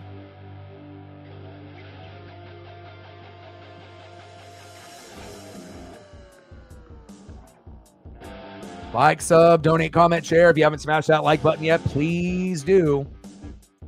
We're at 1585 to go.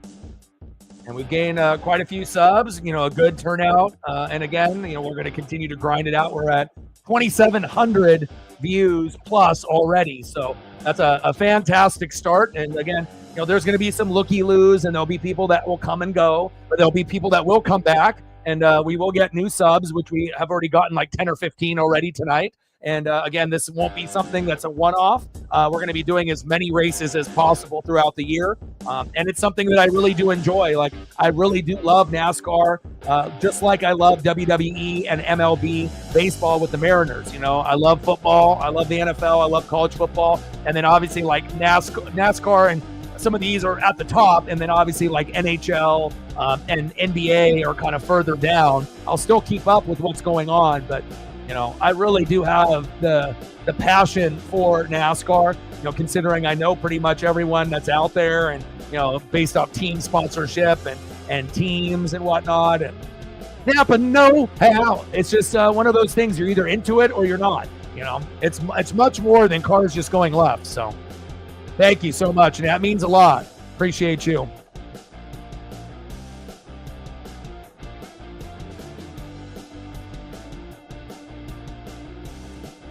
Megan in the building. How are you? Hamlin, Busher, Elliott, Reddick, Blaney.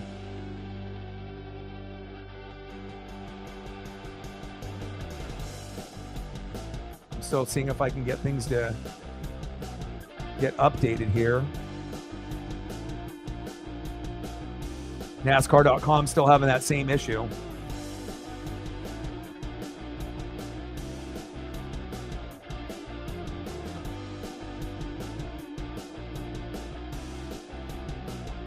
Let me see if I can get Come on, Chase.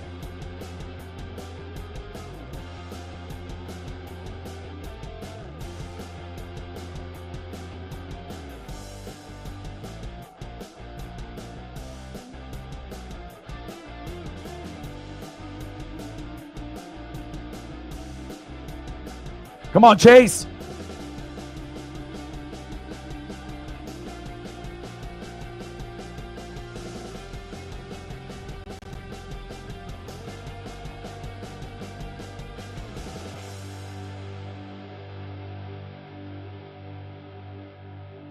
All right, I'm going to go back here. I'm going to go off that. And hold on one sec. Let me go back here.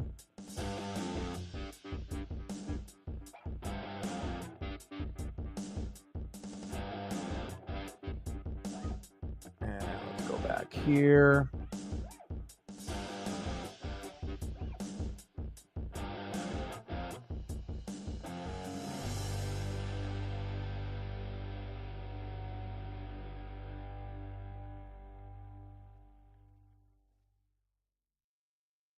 We got to modify on the fly.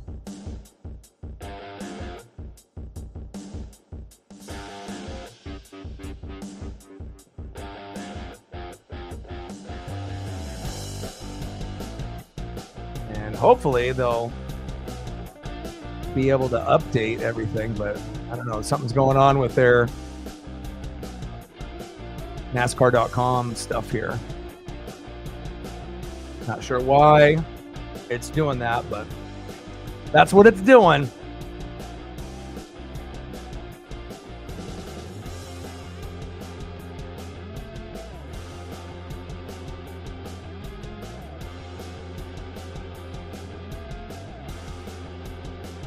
Chase, Hamlin, Blaney, Wallace, and Buescher. All right, hold up here. Maybe I can.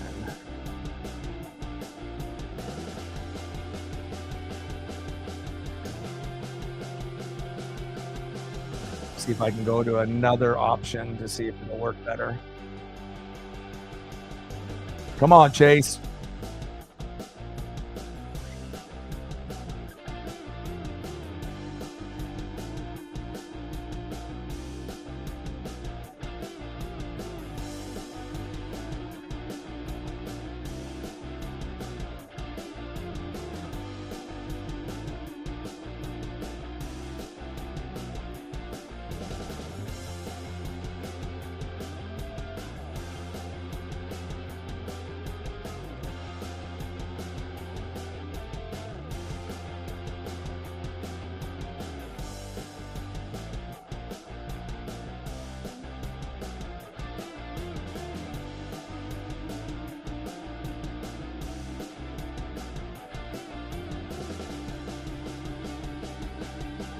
I'm clicking on every single possible option through NASCAR.com, but I don't know what's going on with this. Maybe it's just because it's the first race and whatnot, but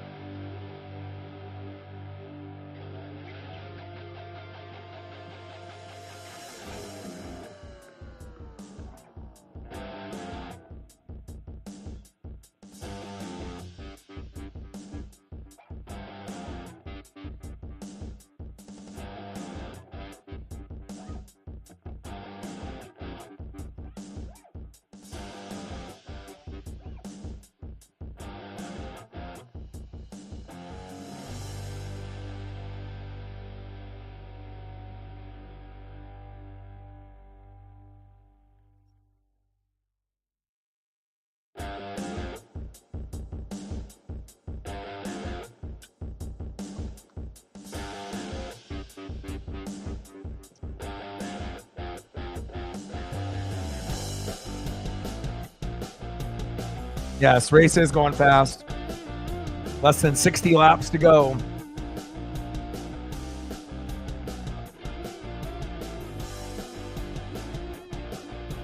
$111 laps for Chase. Let's go.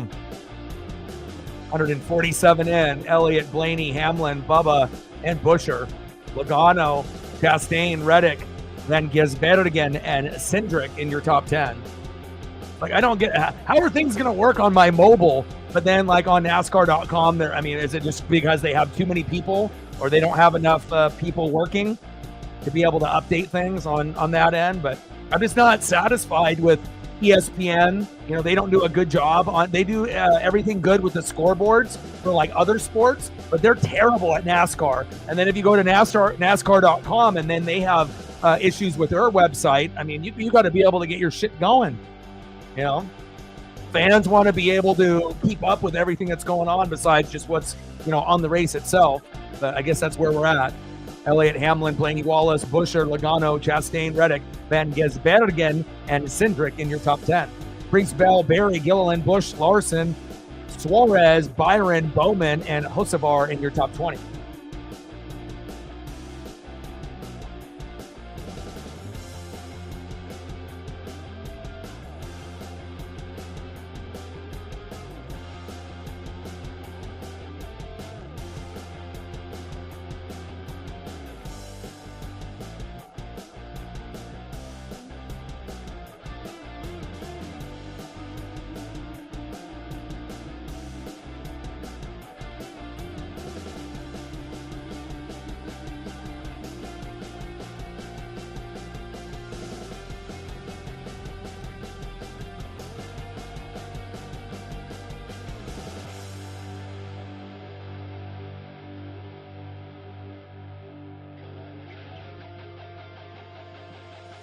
Flaherty,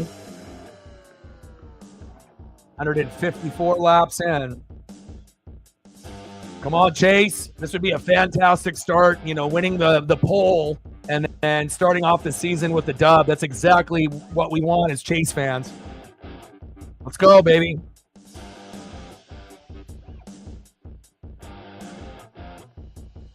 And I like the traditional, you know, blue and yellow with the paint scheme, but with this kind of majority of the Napa car being white with just a little bit of blue, not really a lot of yellow on the car. It's still a very clean fucking look.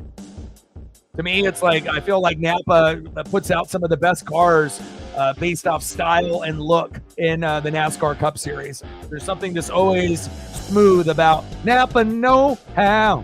And I'm happy they got a guy as good as Chase, you know, someone a little bit better than Michael Waltrip representing Napa nowadays. 158 laps in. We got 42 to go. Chase has been in the lead and up front pretty much the whole race, except for just a couple laps right before we got to the first like intermission of the first 100 laps. 160 in. Let's go, baby.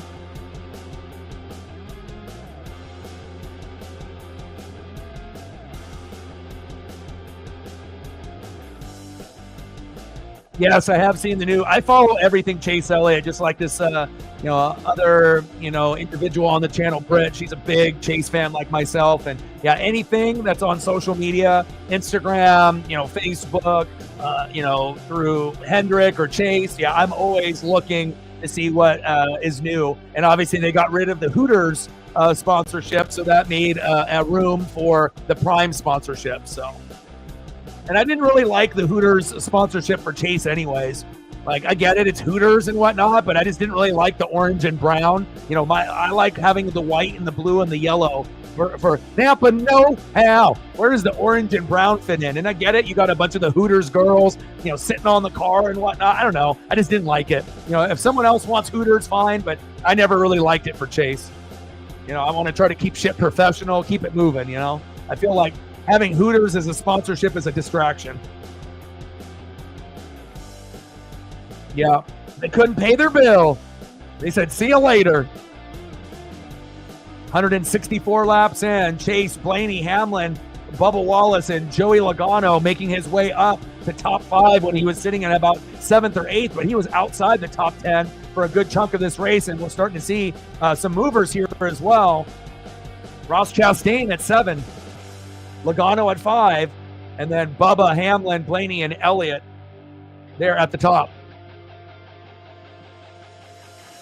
Oh, look at the background. They finally updated it. Holy fuck. It took them that long to update it to see what the laps that were on. Look at that. They didn't even do that until just now. Shame on them. The race has already been on for fucking 2 hours, and they finally were able to put up what lap it's on, right? And the lead changes and all the stats that I've been fucking waiting for, besides just being on my phone and relaying it to you guys. Come on, NASCAR. That's terrible. You're making me wait until the race is essentially over before your graphics team put up the correct stats. My God. But hey, better late than never.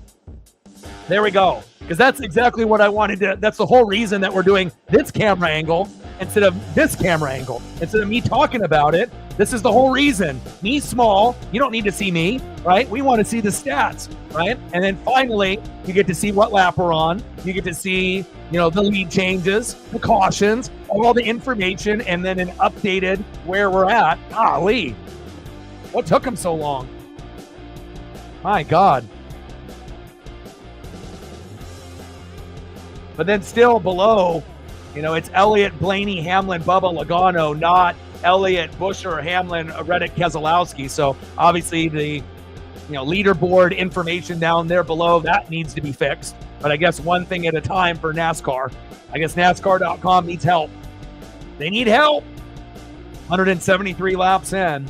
But I can still relay the information, and people are watching it on TV right now or on a link, so they can have that as well. Elliott, Blaney, Hamlin, Wallace, and Logano.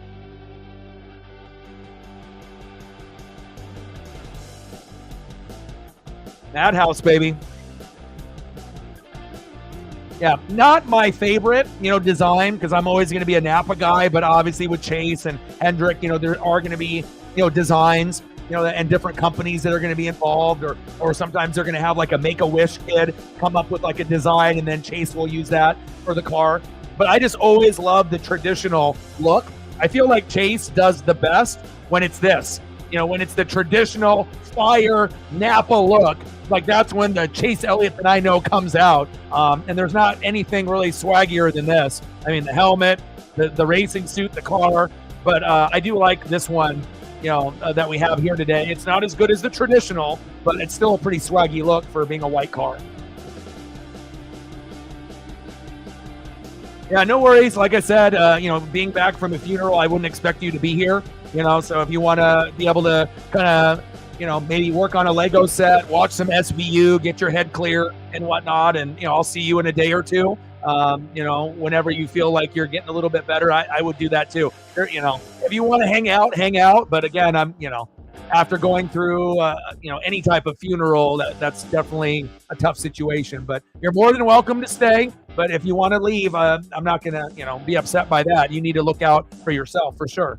Chase Elliott leading 143 of the 172 laps up to that point. And we got 18 laps to go. Elliott, Blaney, Hamlin, Wallace, Logano, baby. Let's go. Yeah, I'm sorry you're having a rough day. Hopefully it gets a little bit better. Okay, I appreciate you saying hi, leaving a like. Yeah, and like I said, we'll be here for a little bit longer.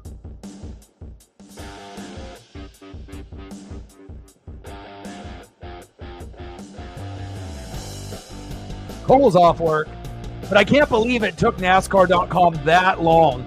2 hours to give me the lap, and then the lead changes, and then even below, it's still not correct with the names, but I guess at least one part of the graphic is still updated. My goodness, my goodness. Come on, Chase. Elliott, Blaney, Hamlin, Logano, Wallace in your top 5. 15 laps to go. Oh, you wouldn't bring us down. Like I said, we're here to lift you up, and again, we just try to be as positive as possible, but sometimes it is tough when you have something bad happen or you have an issue or something like a funeral that you're dealing with. So, but you know yourself best, so you do what's best for you. And again, if this race is going to be over here in a little bit, so we're not going to be streaming too much longer. I mean, we're probably going to be on stream for another 20 minutes or so, and then I'll be live tomorrow, probably for Monday Night Raw. I assume we're going to have Jey Uso and Charlotte Flair. I'll have those on the thumb tomorrow. We'll sprinkle in some Blazer games throughout the week. an NFL stream or two for a preview and predictions of the Super Bowl for the Eagles and Chiefs. And then we may squeeze in a Kraken matchup later in the week. I noticed that they're playing the Maple Leafs, I think, like on Thursday. So we might be able to squeeze in a Kraken matchup as well. So trying to kind of give a good variety of everything that we got going on. We got 11 laps to go, 189 out of 200. At least the graphic is showing correct information. But it's Chase, Blaney, Hamlin, Logano, Wallace. Don't look necessarily there because on screen they are slow. But that's what is the correct. Elliott, Blaney, Hamlin, Logano, Wallace are your top 5.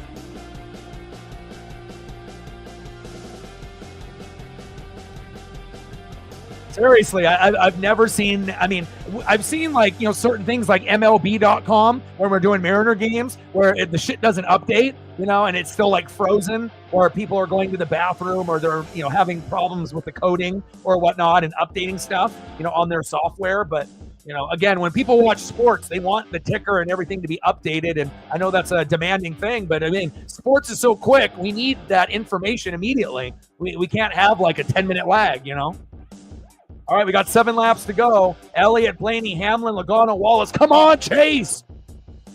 Come on, Chase. A little Sidney Crosby action for Nat Man. Mario Lemieux. Jaromir Jagr. Come on, Chase. I've been dreaming of this moment in the off season. Come on, baby. Let's go. You know what it is. Let's go, baby. You know what it is. I'll put you on the thumb looking all swaggy. Let's win it. Let's win it for Chase, baby. Come on. Come on, Chase. Especially when Blaney and Hamlin and others are jockeying for position. Let them battle. Go, Chase. 6 laps to go. Come on, baby. 5 laps to go. Come on. And no one's going to be happier than me and Britt. Like, we are super fans of Chase.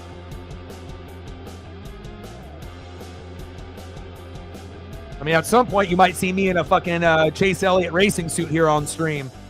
Racing helmet. I mean, I don't got money for that now, but it's definitely something that if I ever got extra money, I would definitely invest in stuff like that. Come on, Chase. 4 laps to go, baby. Elliott, Blaney, Hamlin, Logano, Wallace, and it's really going to come down to Elliott, Blaney, or Hamlin. Come on. Go, Chase, go. Go, Chase, go. Let's go.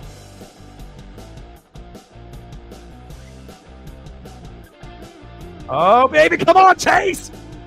1 lap to go! Come on, baby. It looks like he's going to win. Come on, Chase. Come on, baby. Go, Chase, go. Come on, baby.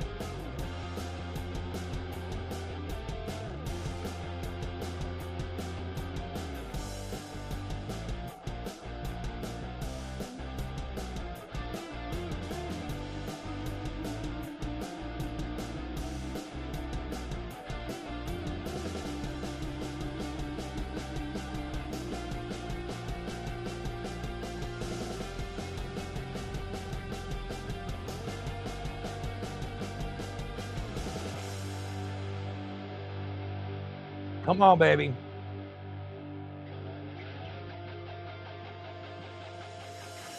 And obviously everyone is watching in many different locations, many different areas.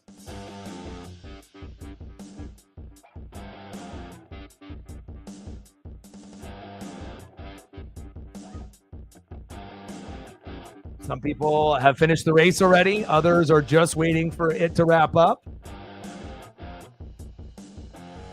And, you know, depending on if you're watching it on Fox or if you're watching it on another platform.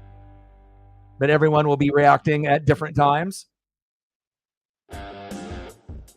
Turn 3, Chase Elliott. Let's go, baby! Let's go! Chase with the win! Woo! Yes! Yes! That's what I'm fucking talking about. And, you know, that extra time, you know, that I put in, you know, to make the thumb Everything panned out. I gave you the fire thumb. I told you, Chase. I gave you the car, and again, the swag, the car. Let's go. Chase Elliott with the first win of the year. Woo! Let's go. Oh, my God. I'm so happy right now. Let's go. Hell yeah. Oh, I'm so happy. It's been such a long, tumultuous kind of comeback for Chase Elliott, after he had that, skiing, snowboarding accident and it ruined the season. To be able to see Chase, in the winner's circle, man, this feels so good. Oh my God, let's go. And again, he's a guy that had a lot of top 5, a lot of top 10 finishes, but didn't really have a whole lot of wins. And to be able to start off the year knowing that, you have a win, you're pretty much in the playoffs if you have a win, and you get that in race number 1, pretty sweet. Then obviously off next week because of the Super Bowl, and then we're going to be at the Daytona 500, and then hopefully Chase can win that as well. I know that's kind of being greedy. I know it's tough to be able to win races, but if anyone could win, the first 2 races in the year, it's definitely Chase Elliott. And had a great pole, and obviously a great qualifying session. And this burnout is awesome. Yes, let's go. And again, Napa know-how. I put a lot of effort and time into the thumb, and I get my dreams to come true. Let's go. Chase Elliott with the first win in 2025 at the Cookout Clash. Oh my God. Hell yeah. Unbelievable. Elliott, first place. Then Blaney, Hamlin, Logano, Bubba Wallace, top 5. Chastain, Cindric, Reddick, Van Gisbergen, and Buescher. Woo! Let's go. Yeah, I mean, considering he was in last, I think you're going to take that. Yes. Oh my gosh. And again, Napa know-how. I love this. I mean, if anyone deserves, a win, it's Chase. Again, he's one of the top drivers in the sport. But after having that, accident, things really went sideways, and the year was lost. And then obviously last year, he really wasn't himself just yet. And I feel that this could be a championship type of year for Chase Elliott. And, getting on the pole, in the first race, winning the first race, being ahead for the most laps in the race. I mean, this is everything that me and Britt have been dreaming of, wanting, and it's actually happening right now. Napa know-how. Let's go. Oh my gosh. Awesome. Man, I can't wait for fucking Daytona. And you got to think, winning a race is fucking difficult. Even elite racers sometimes will go through a full season of like 30, 40 races and not even win one. I mean, it's very difficult. And then there's so much skill that's in NASCAR Cup. Like, a lot of it could be luck. And sometimes it's the driver, sometimes it's the car, sometimes it's the pit stop and the pit crew. Everything has to be on point. I got to hear what Chase says here. Jamie Little on the mic with him.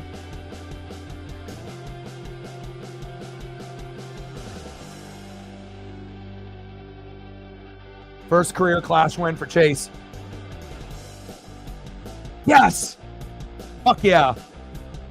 That just made my weekend. Yeah, not a points race, but a win is a win. Setting the tone early in the season.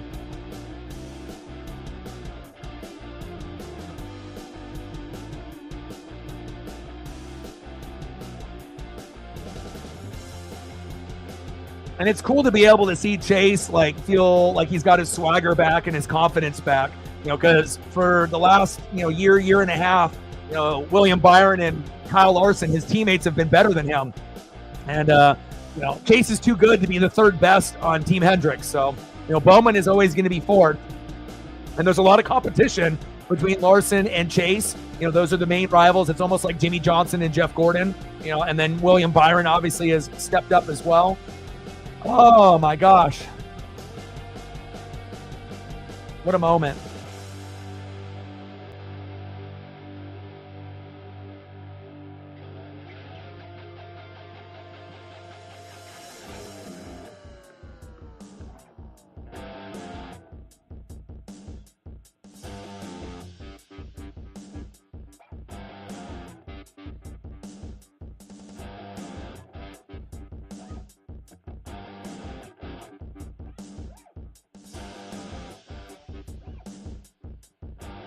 Man, I can't believe that happened.